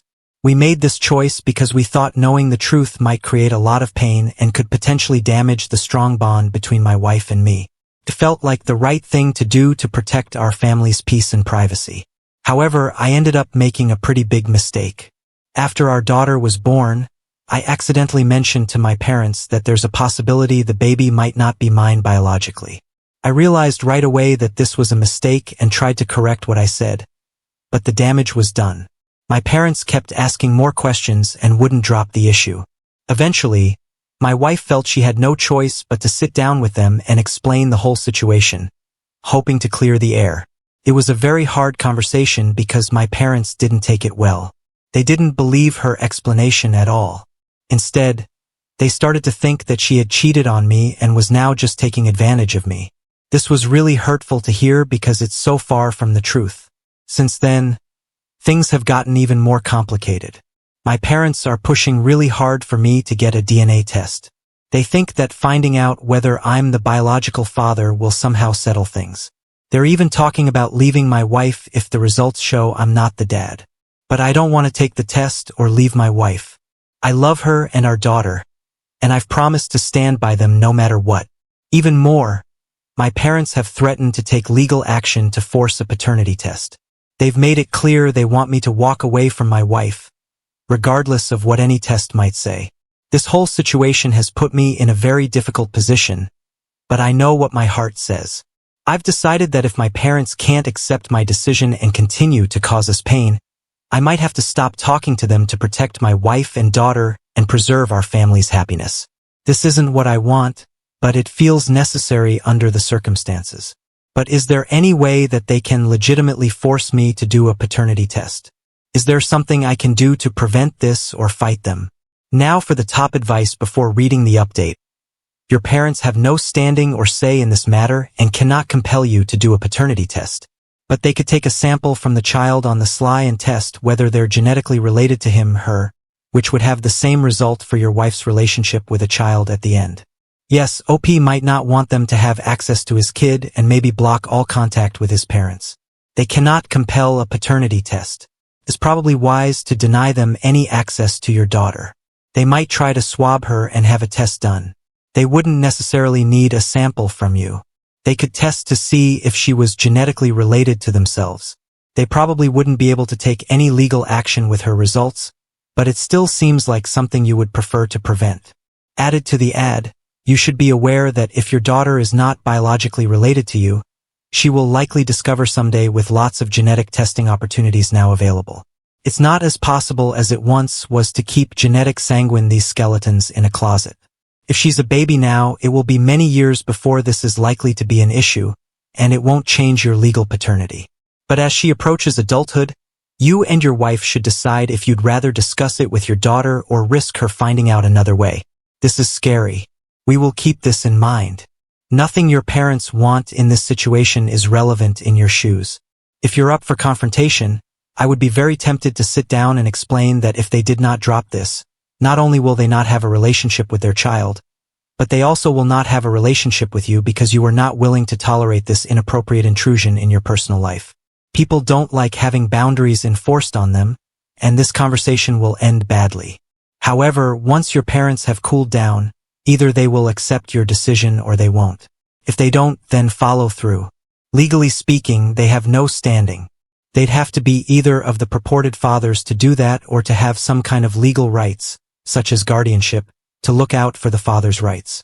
As your parents, they don't have that. Even if you were a minor, this is largely your and your wife's call. If your parents somehow actually find a lawyer willing to entertain this or proceed pro se and file an actual paternity suit, have a lawyer handle your response. The lawyers, they're both for professional insights and for emotional distance to provide a less invested perspective to help you decide how to proceed. And now for the update. Hey, everyone. First off, I just want to take a quick minute to give a massive thank you to all of you who commented on my previous post. Your thoughts and advice really equipped me to handle what was coming next, and I can express how grateful I am for your support. Shortly after I shared my story with you, something quite unexpected happened that really took me by surprise. A few days after my post, I received a very official-looking letter in the mail, claimed to be from a lawyer, and the content was pretty shocking. The letter stated that my parents were demanding a paternity test for my daughter based on what they believed were their rights as grandparents. From all the helpful info you guys shared with me in your responses, I had a strong feeling that this kind of legal action was pretty unlikely to be taken seriously by any real lawyer. Feeling a bit suspicious, I decided to do some detective work. I hopped onto Google and typed in the name of the law firm and the lawyer mentioned in the letter. While the law firm itself definitely existed, I couldn't find anything about the lawyer's name anywhere. This raised a red flag for me, so I decided to get in touch with the law firm directly to see what was up. I gave them a call, and it turned out they had never heard of the lawyer mentioned in the letter. They were really concerned that someone was using their firm's name without permission, which is a big no-no. The law firm was not happy about this at all. They asked me to send them the fake letter so they could look into it further and possibly take legal action against whoever was pretending to be part of their firm. As of now, I haven't been in touch with my parents for a while, so I'm not entirely sure what's happening on their end with this whole mess. In other, much lighter news, I have a little update about my daughter that brought some unexpected relief recently. She was diagnosed with a very minor but somewhat rare skin condition. Interestingly, it's the same condition I have had since I was young. This new information has pretty much confirmed for me that she is very likely biologically mine. While we still don't plan on getting a paternity test done, learning about the similarity between us has really helped put my mind at ease. Thanks once again to everyone who took the time to share their thoughts and advice. It has truly made a difference in how we've navigated these choppy waters, and I'm thankful for this community's incredible support during this challenging time. Now for the top advice. Something tells me that parents have other qualities that would justify no contact. A tendency to commit fraud and pick their targets really poorly. I mean, lawyers, the ones and pissed off lawyers, always left for them to do is to cut down someone else's tree. I'll bet that law firm uses burying his parents as a fun team-building exercise. I'm imagining them all getting together in the lunchroom around noon for a recess. Okay. Today's fun activity is demolishing a couple of cold-hearted soon-to-be grandparents. Ex-grandparents. Sounds like he's divorcing them. I would bet my right kidney that if they had stayed in touch with his parents with visitations and such, that they would have gone and done it. Has to have the kid behind his back. What disgusting people. How karma and his lawyers serve them right. If they were smart enough, they wouldn't have said anything to OP and would have done it without telling him. But hopefully they're not smart. They're even stupid enough to take a law firm's name to make a false letter. Now on to the next story. Story 7. Coworker excluded just me from his wedding, and his life became a crap show. I, 30 male, have been working for my company for 7 years now, 5 of which have been spent on my current team. There are 15 people on it, and I'd say we're all pretty close, relatively speaking. I have a coworker named Bob, 33 male, who joined the team when I did during the pandemic. He announced to everyone on a Zoom meeting that he was now engaged. Fast forward to this January, and Bob says that his wedding would be held in September of this year at a really beautiful winery. About 5 months ago, the invites started coming in for everyone on the team, but mine didn't. I waited a few weeks, but nothing came, so I went to Bob and asked if my invite got sent out.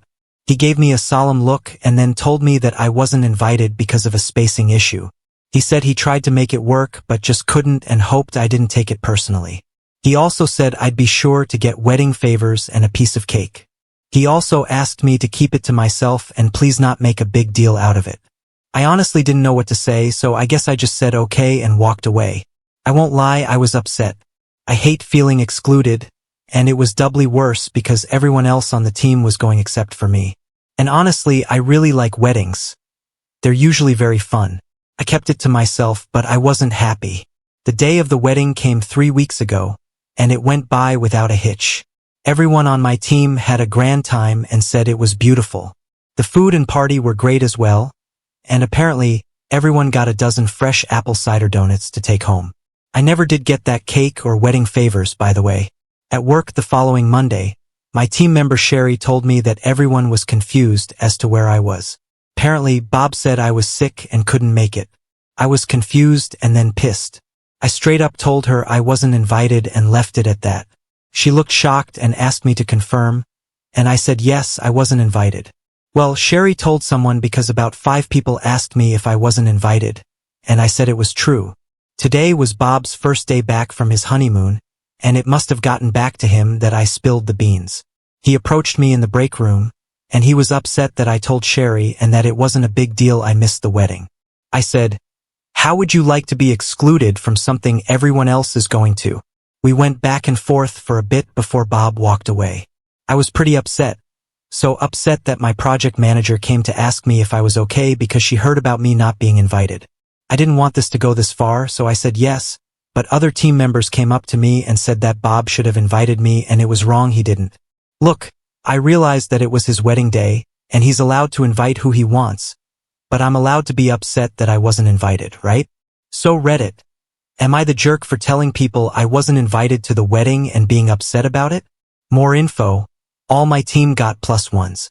12 out of 15 people on my team are older and thus married or coupled up. Other than Bob and me, there is a woman aged 26 who was invited and went solo.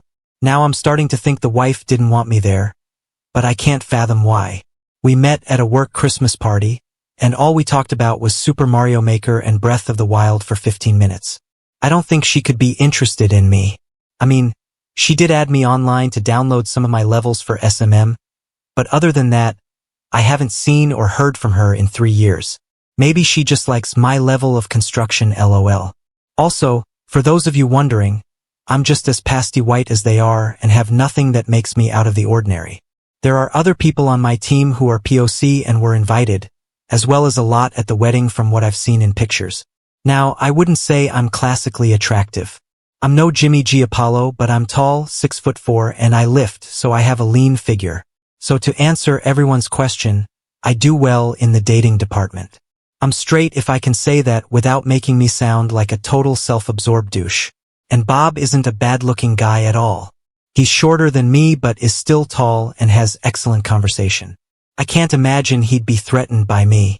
The reason I don't want to make a big deal out of this is that we work from home 3 days out of the week, so I don't have to see him that often if I don't want to. Also, I have never had a crossword with Bob other than this, but I'll definitely keep my eye on how Bob is managing the narrative and be sure to report it to my project manager if anything gets out of hand. Update. Am I the jerk for telling people that I wasn't invited to a wedding? I want to thank you all for the responses, especially for the wedding invites. Well, I have an update to this story, and it took an interesting turn.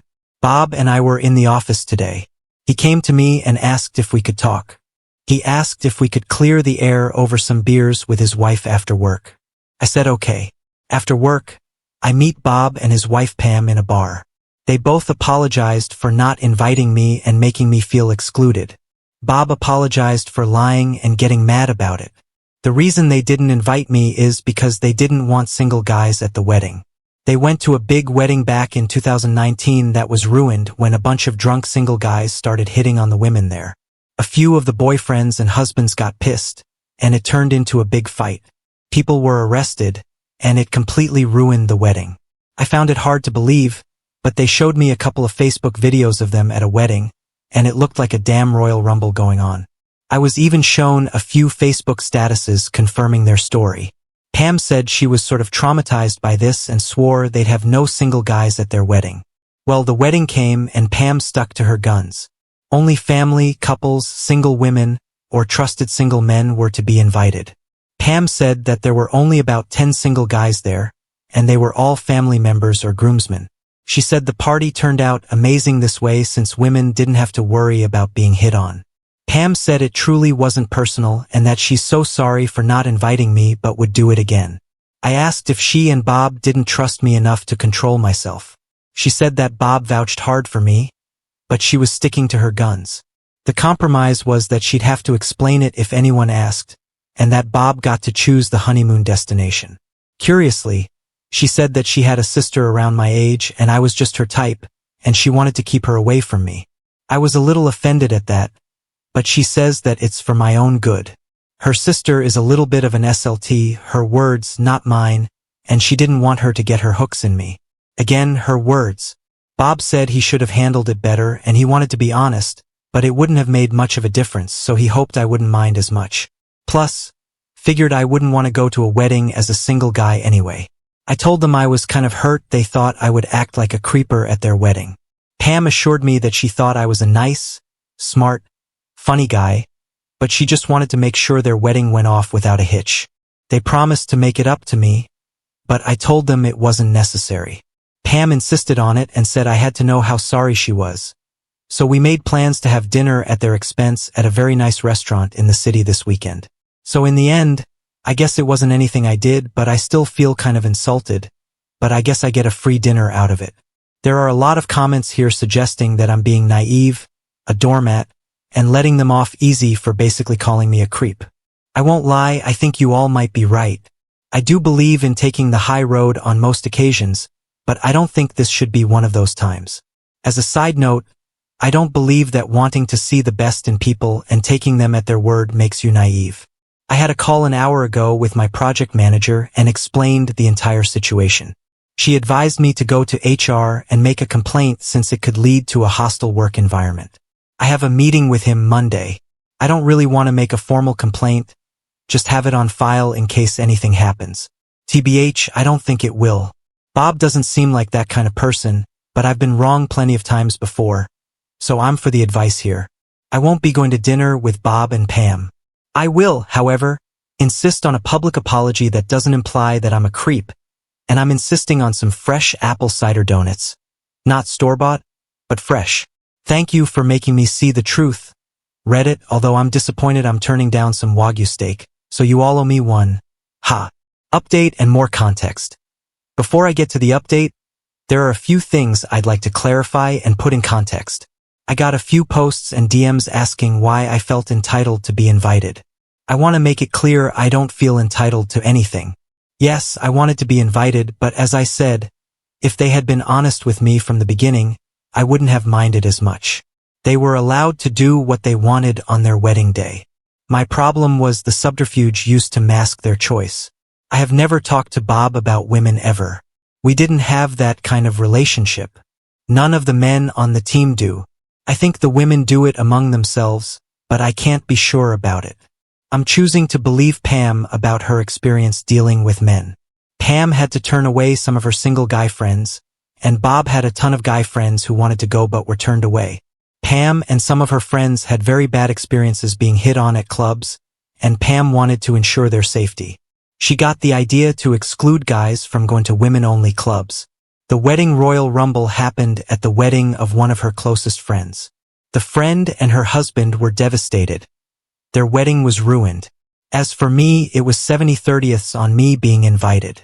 Came down to that Pam didn't know me at all outside of my superb Super Mario Maker level design. Bob really fought hard for me, but Pam was too unsure, and then she remembered her sister.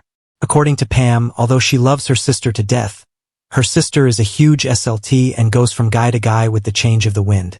Apparently, I'm dangerously her type, and she would have been all over me. Bob said it would look horrible if I wasn't invited. That's when she came up with the compromise of taking the heat for it. He was just hoping that I wouldn't mind not going. Maybe I'm naive, but I'm choosing to believe Bob about feeling horrible about not inviting me. He seemed really broken up about it. Either he's a damn good actor or he's telling the truth. He acknowledged that the way he handled it was terrible. According to him, there was no way of doing this that wasn't awkward. As for why he lied, apparently he panicked and couldn't think of anything better. His getting mad at me for not going along with it wasn't necessarily about me, but being mad at Pam for putting him in that situation. He promised to make a full apology in front of the team when we're all together in the office again in a few weeks. Pam did say that she felt terrible about me and the other guys she had to exclude, but she would do it again to ensure the safety of the women around her. She was extremely insistent on making it up to me. She said that we should be friends going forward and offered a nice home-cooked meal to be followed by some wine and a round of Mario Kart. I turned that down. That's when the expensive restaurant solution was offered. I accepted because it seemed like a fair compromise at the time. They didn't even have to really apologize for it, but they were offering me dinner, so I took it. In hindsight, I shouldn't have, but at that point, I just wanted to get out of there and go home. Now for the update. After reading the comments calling me a doormat, I decided not to accept their dinner offer. I called Bob on his work phone to explain my change of heart. He was disappointed but understood my reasoning. I paired some of the talking points and he said he understood. He wouldn't make a big deal out of it and we could just move on. I thanked him for being cool about it and he hung up. I thought that would be the end of it, but not 5 minutes later, Bob calls me back. I groan and pick up. Surprisingly, it was Pam on the other side. She didn't come at me hostile, but she did sound upset. She wanted to know why I didn't want to come anymore. I explained what I told Bob about how they basically insisted I was a creep. I told her I didn't want to invalidate her experiences, but I didn't have to accept being told I'm a potential sexual predator. She said that she didn't mean it like that and that she thinks I'm a good person but couldn't risk it for her wedding. She was practically begging me to meet her in person to clear the air further. She kept on saying that we could be the best of friends if I'd give her a chance to explain better. I said no thanks and that I had to go. But I'm sorry that she went through what she went through. I ended the call by saying, "By the way, I didn't even get those donuts." I then hung up. It's been quiet since then, but Bob is back in the office on Monday, and I fear Pam might do something drastic. I hope this thing is over, but I fear it might not be. In any case, I'll update if anything happens. Bob's drunken confession update. Hey everyone, so as I mentioned in my last update, I reached out to Bob and explained that I wouldn't be taking him and Pam up on their weekend dinner offer. He was disappointed but agreed with me.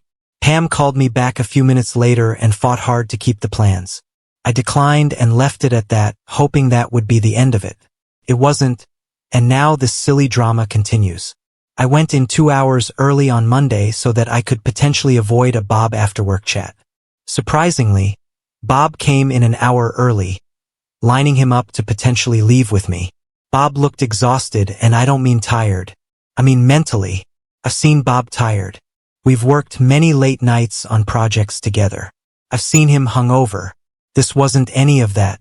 I almost can't describe it. He looked worn down. He shot me a subdued nod, and I gave him one back and we got to work. I kept my meeting with HR.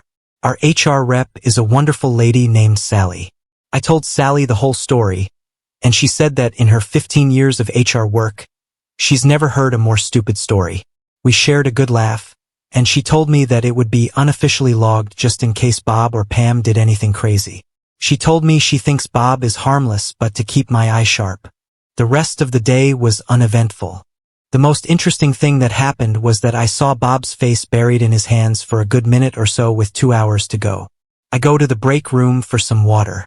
Bob follows me in and approaches cautiously.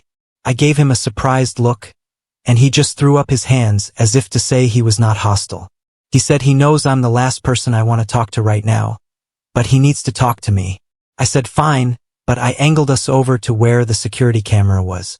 Paraphrasing here, but he said, "Look, I won't ever speak to you again if you don't want me to.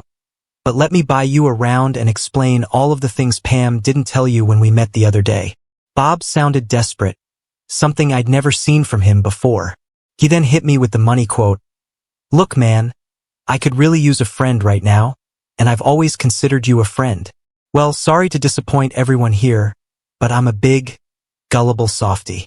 I agreed to talk with him, but I told him that there would be absolutely no more meetings on this situation after this. He agreed and said he'd meet me after work. After work, we walked to our usual bar, the same one I met him and Pam the first time. I suspected Pam might be there, but she wasn't. Nevertheless, I kept my eye open for her. Once we sat down, Bob apologized yet again.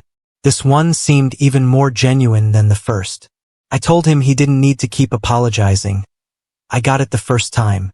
He said that he had to apologize because there's a lot more to the story about the wedding than I thought. Bob explained that he fought Pam like hell to get her to give up the single men's exclusion, but she was dead set on it. They argued for months, and a lot of people offered different solutions.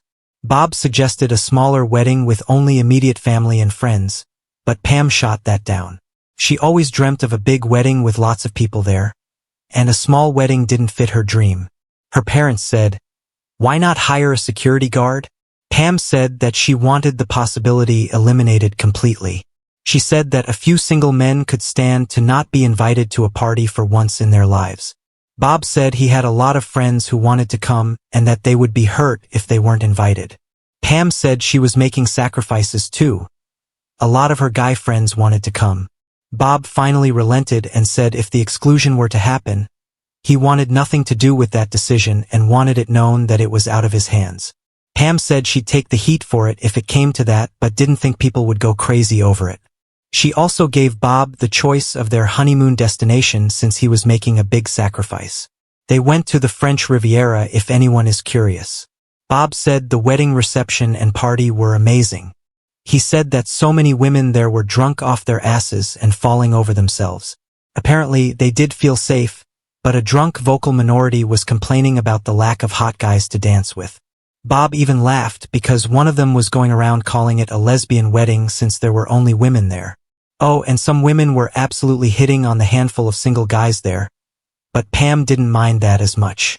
Bob said he wasn't rubbing it in, just setting up a point. After the honeymoon, they came home to what Bob described as a PR firestorm. Apparently, Pam had lied to her guy friends about why they weren't invited. One of her close friends let slip the real reason they weren't invited. They were effing furious.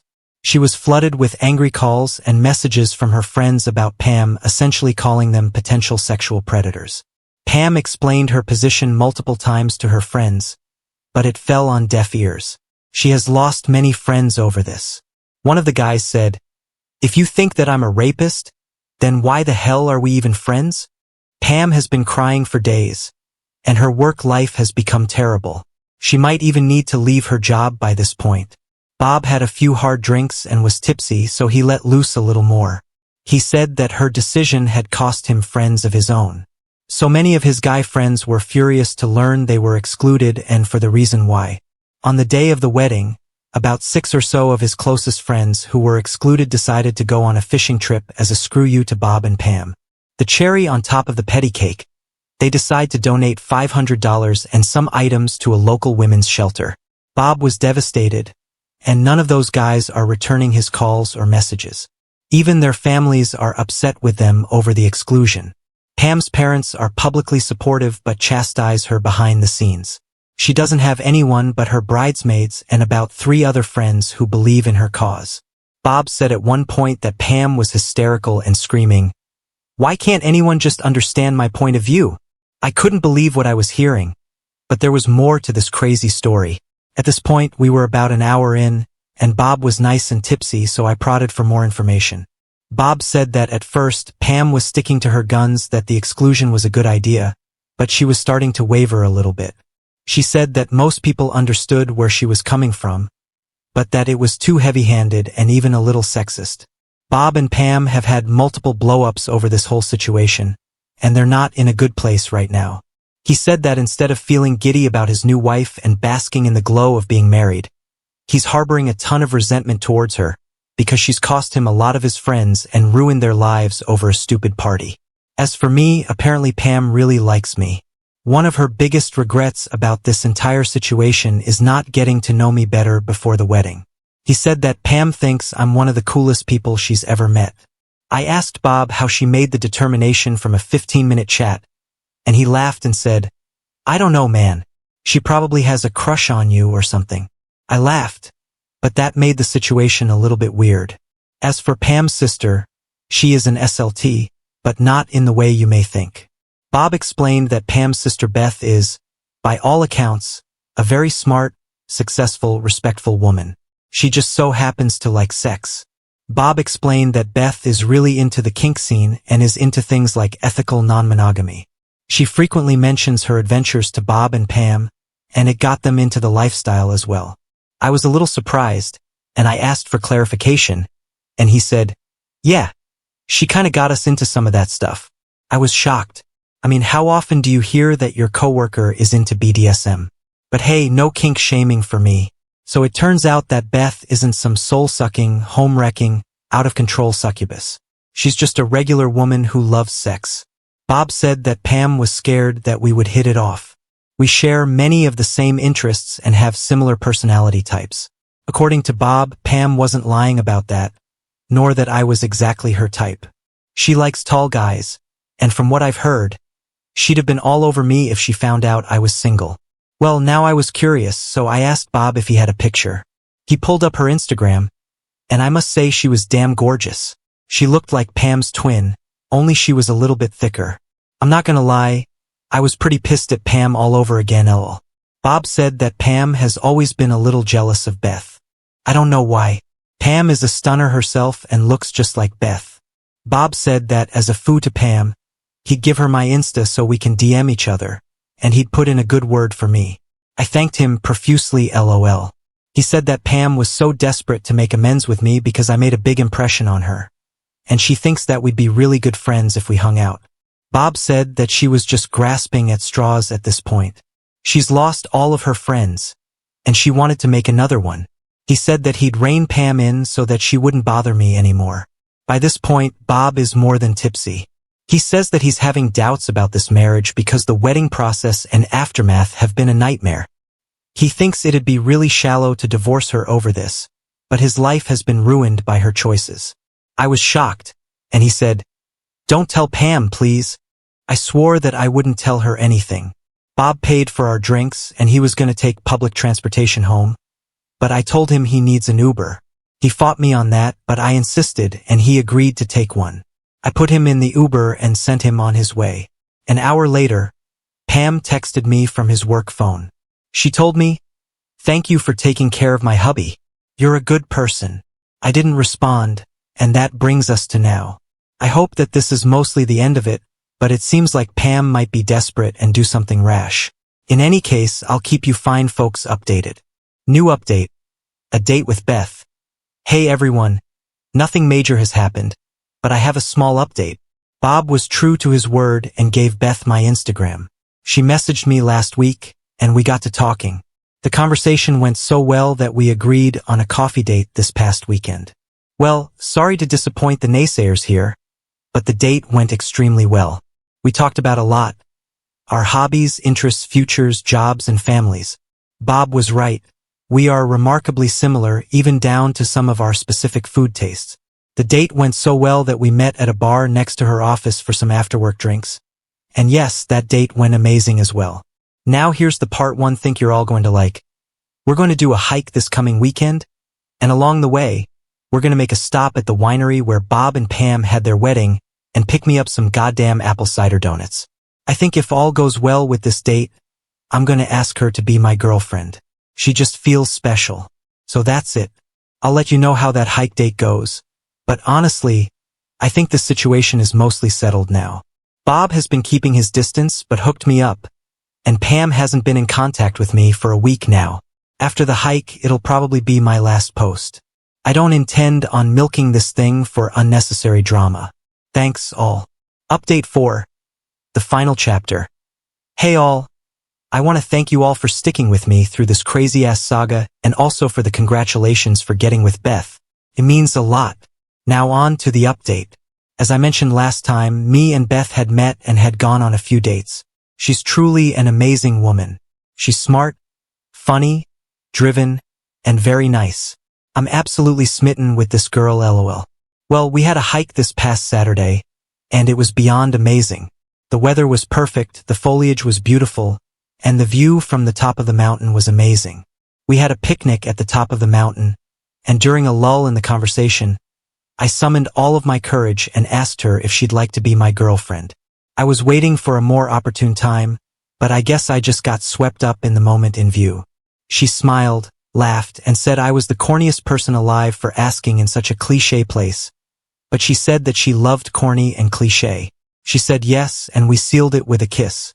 On our way back, we finally stopped by the winery where Bob and Pam had their wedding, and man, it really was beautiful. It had panoramic views of the mountains, and the vineyard was very pretty, but I wasn't here for the view. I was here for some goddamn apple cider donuts. Funny enough, we got there kind of late and almost missed the fresh donuts for the day. Thankfully, we got some of the last batches. God, those donuts were absolutely delicious. We got 2 dozen each and even got some apple-filling cider donuts. The wait was worth it. Afterward, we went back to her apartment and made dinner together. I've never had such an amazing date with a woman. It was just perfect. I didn't want to leave, but I couldn't be presumptuous. When I picked up my keys to go, she grabbed them from me and said, and I quote, "If you seriously think you're leaving, then you're out of your effing mind." I must have had the biggest smile on my face. So we spent the rest of the weekend together.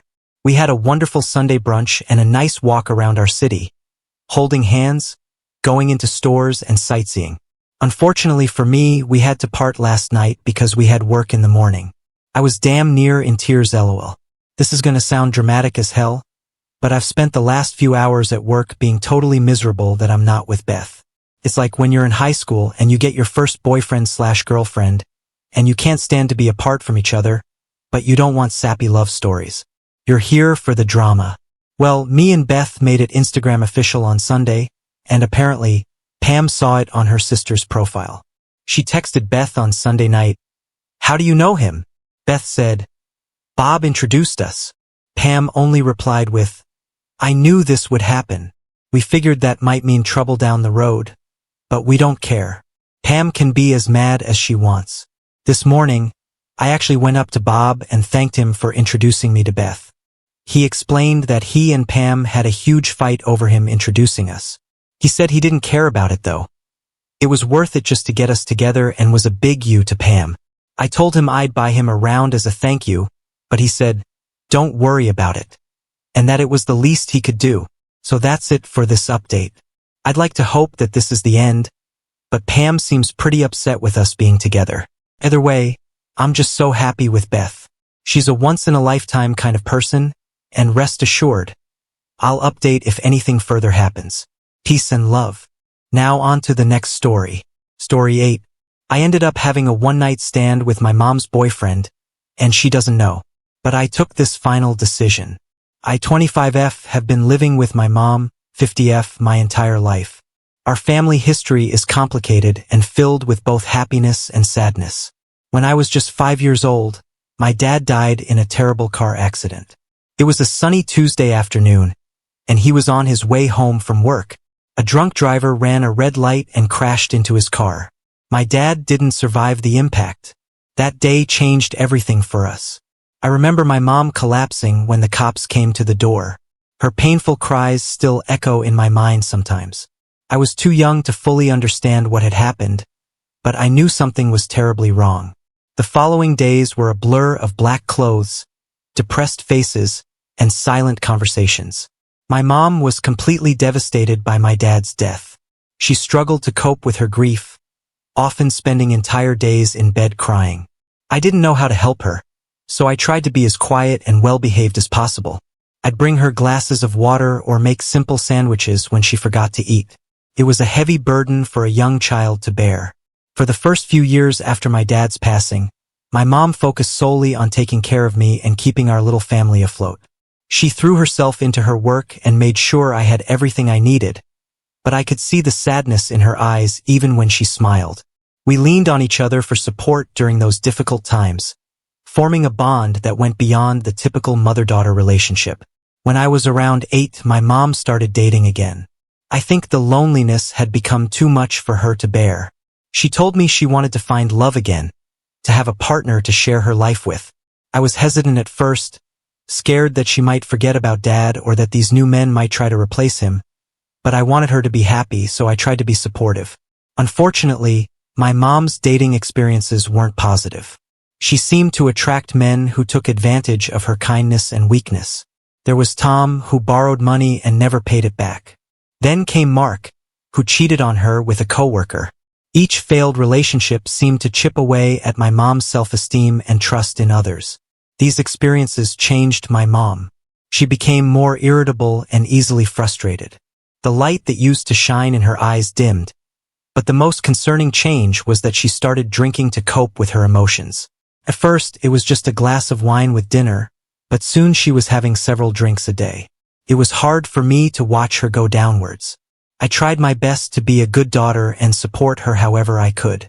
I'd clean the house, cook simple meals, and even help her to bed when she'd had too much to drink. I felt like I had to be the responsible one, even though I was just a kid. When I turned 16, I started working part-time jobs to help contribute financially. I wanted to ease some of the burden on my mom and hoped that if she had less to worry about, maybe she'd drink less. I worked at a local grocery store after school and on weekends, saving most of what I earned to help with bills. But instead of things getting better, my mom's drinking only got worse.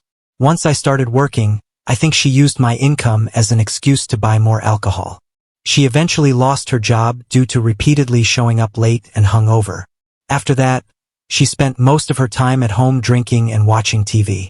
Things were pretty miserable for a while. I felt like I was drowning, trying to keep both of us afloat. I considered moving out several times, but I couldn't bear the thought of leaving my mom alone in her condition. I loved her despite everything, and I was afraid of what might happen to her without me there. But then, about a year ago, something unexpected happened. My mom met Derek, 47M, at an AA meeting. She had reluctantly agreed to attend. Derek was different from her previous boyfriends. Kinder, more stable, and genuinely interested in her well-being. He was a widower, having lost his wife to alcoholism a few years prior. I think that's part of why he connected with my mom and wanted to help her. From the start, Derek was patient and understanding with my mom. He encouraged her to attend more AA meetings and supported her efforts to cut back on drinking. He'd bring over healthy meals and suggest alcohol-free activities they could do together. For the first time in years, I saw my mom starting to smile more often. Derek and I got along well from the start. He would often talk to me about his past and his late wife. He told me about their struggles with her alcoholism and how helpless he felt watching her slowly kill herself with drink. I appreciated how open and honest he was. It was nice to finally have a positive male presence in our lives again. After dating for about 6 months, my mom asked Derek to move in with us. I wasn't totally comfortable with the idea at first. Our home had always been just mom and me, and the thought of someone else joining our household made me uneasy.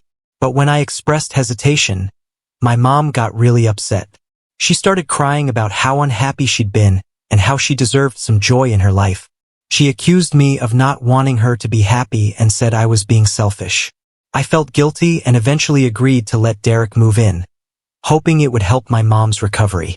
At first, things seemed okay with our new living arrangement. Derek was helpful around the house and continued to be a stabilizing influence on my mom. He encouraged her to cut back on drinking and even got her to start attending AA meetings regularly. He'd cook dinner most nights, and we'd all sit down to eat together like a real family. It was nice in a way I hadn't experienced since before my dad died. But as the weeks went by, I started noticing myself having confusing feelings towards Derek. I found myself looking forward to our conversations and enjoying his company more and more. I caught myself admiring his kindness, his sense of humor, even his physical appearance sometimes. When he'd smile at me, I'd feel a flutter in my stomach. I tried to push these thoughts out of my mind. Derek is my mom's boyfriend, for crying out loud, and he's old enough to be my dad. It felt wrong on so many levels, but no matter how much I tried to ignore it, the attraction kept growing stronger. I started making excuses to spend more time around Derek when my mom wasn't home. I'd ask him for help with random tasks or start conversations about topics I knew he was interested in. We'd talk about books we both loved or debate current events. He always listened to my opinions respectfully, even when we disagreed. Part of me felt guilty about seeking out these interactions, but another part felt excited by our growing connection. One day last week, things came to a head. My mom was out at an AA meeting, and Derek and I were home alone. We were chatting in the kitchen while he prepared dinner. He was telling a funny story about his college days, and I found myself captivated by the way his eyes wrinkled when he laughed. Without thinking, I playfully touched his arm when I laughed at the punchline. There was this moment of tension between us, and I thought he might kiss me. My heart was racing, but he quickly stepped back and made an excuse to check on something in the oven. The moment passed, but it left me feeling shaken. Ever since then, things have felt awkward between Derek and me. I tell he's trying to keep his distance. He doesn't make eye contact with me as much and seems to avoid being alone with me. I feel horrible about the whole situation. I never meant to develop feelings for my mom's boyfriend. I don't want to hurt my mom or ruin the progress she's made in her recovery, but at the same time, I can't deny the connection I feel with Derek. Part of me wonders if we could actually have something real together. He understands me in a way no one else ever has. We have so much in common and always have great conversations. He's kind, intelligent, and supportive. Everything I've ever wanted in a partner. I know pursuing anything with Derek would devastate my mom. She's finally in a good place after years of struggling. Her drinking has decreased significantly, and she's even talking about looking for a job again. I don't want to be the one to destroy her happiness and potentially send her spiraling back into alcoholism. The guilt of even considering it is eating me up inside, but I also can't stop thinking about what it would be like to be with Derek. Would he be as caring and supportive as a partner as he is as a friend? Could we build a life together? These thoughts keep me up at night, torn between my own desires and my loyalty to my mom. I've been keeping all of this bottled up inside, and it's driving me crazy. I don't know what to do. Should I try to ignore my feelings and hope they go away? Should I move out to create some distance? Should I be honest with my mom or Derek about how I'm feeling? The thought of any of these options fills me with anxiety. I never thought I'd be in a situation like this. I feel like a terrible daughter for even considering pursuing my mom's boyfriend, but my heart is pulling me in that direction. I'm so confused and conflicted. I've spent so much of my life taking care of my mom and putting her needs first. Part of me wonders if it's finally time to prioritize my own happiness, but another part is terrified of hurting her and ruining our relationship. So Reddit, am I bad for falling for my mom's boyfriend? What should I do in this messy situation? I feel like no matter what I choose, someone is going to get hurt. How do I navigate these complicated feelings without destroying my family? Update. It's been 6 months since my last post, and I wanted to share what's happened since then. My feelings for Derek only grew stronger over time. I tried to ignore them, but it was impossible. Even Derek seemed to sense the tension between us. Our easy conversations became stiff and awkward. We both started avoiding being alone together, but that only made the air feel more charged when we were in the same room. About a month ago, my mom fell ill. She had a high fever and was complaining of severe abdominal pain. Derek and I rushed her to the hospital. The doctors ran some tests and diagnosed her with a kidney infection. They prescribed antibiotics and told us to make sure she rested and drank plenty of fluids. That evening, back at home, my mom was sleeping deeply due to the medication. I was in the kitchen trying to prepare some soup for her when she woke up, but I couldn't focus. The stress of the day combined with all the pent-up emotions I'd been dealing with for months finally overwhelmed me. I broke down crying. Derek found me like that, collapsed on the kitchen floor sobbing. He knelt beside me and tried to console me. He put his arm around my shoulders and told me everything would be okay. I looked up at him, and suddenly all the tension that had been building between us exploded. I'm not proud of what happened next. We kissed, and then we ended up being intimate right there on the kitchen floor. It was passionate and intense, but also desperate and guilt-ridden. As soon as it was over, shame washed over me. I couldn't believe what I'd done. My mom was sick in the other room, and I just slept with her boyfriend. Derek looked equally ashamed. He mumbled an apology and quickly left the room. I cleaned myself up and went to check on my mom, feeling like the worst daughter in the world. The guilt ate at me over the next few weeks. I knew my mom was planning to marry Derek. She'd been hinting at it for a while, talking about how she'd finally found her happily ever after, and here I was betraying her in the worst possible way. I tried to distract myself by dating men my own age. I went on several dates with guys I met through friends or dating apps, but none of them held my interest. All I could think about was Derek. Finally, I realized I had to take severe action. I decided that as soon as my mom and Derek got married, I would move out. It was the only way I could see to remove myself from this impossible situation. In the meantime, I did my best to keep my distance from Derek. I made sure we were never alone together and kept our interactions as brief and impersonal as possible. It hurt, but I knew it was necessary. One evening, my mom was talking excitedly about wedding plans. She turned to me and asked if I'd be her maid of honor. The guilt hit me like a punch to the gut. I blurted out that I was planning to move out after the wedding. My mom's face fell.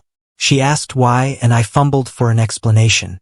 I said I thought it was time for me to have my own place, that I didn't want to intrude on their newlywed life. She seemed sad but said she understood. That night, Derek came to talk to me while my mom was in the shower.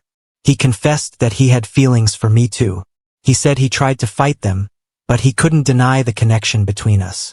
For a moment, my heart soared, but then reality came crashing back down. I told Derek that it didn't matter how we felt.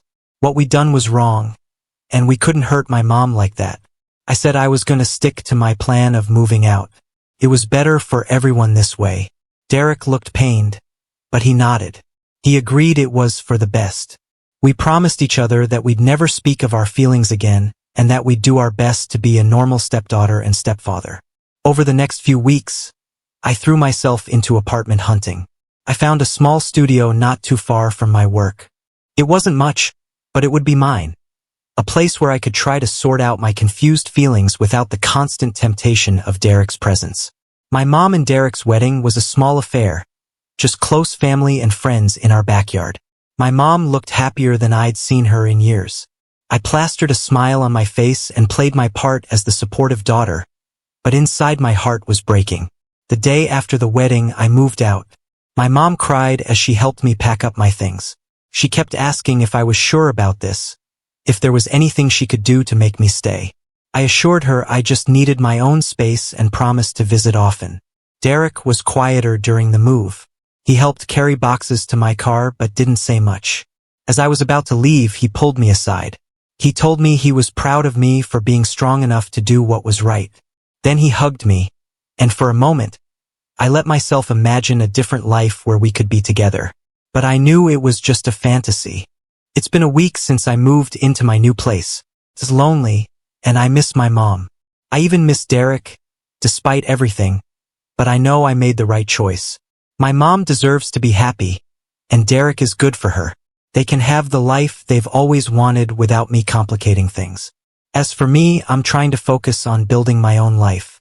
I've joined a gym and signed up for a cooking class. I'm determined to meet new people and create a future for myself that doesn't revolve around my complicated family situation. Sometimes at night, I still think about Derek. I wonder what might have been if we'd met under different circumstances. But then I remind myself that it doesn't matter. What's done is done, and now we all have to live with the consequences of our actions. I don't know what the future holds. Part of me hopes that these feelings will fade with time and distance. Another part wonders if I'll always carry this secret pain, but I'm trying to take it one day at a time. I still feel guilty about what happened. I betrayed my mom's trust in the worst way possible, but I'm also trying to forgive myself. I made a mistake, but I'm doing my best to make things right. Now, I haven't told anyone else about what happened between Derek and me. It's a secret I'll probably carry to my grave. Sometimes I think about confessing to my mom, but I know it would only hurt her. She's happy now, and that's what matters most. I'm not sure if moving out solved anything or just created new problems, but it was the only solution I could see. Now I have to figure out how to move forward with my life while keeping this huge secret. So that's where things stand now. I'm living on my own, trying to build a new life. My mom and Derek are newlyweds, seemingly happy, and I'm left wondering if I did the right thing or if I'll always regret the road not taken.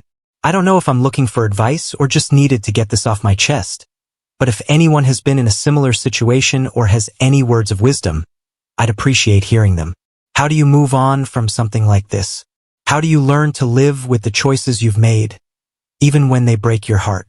We have reached the end.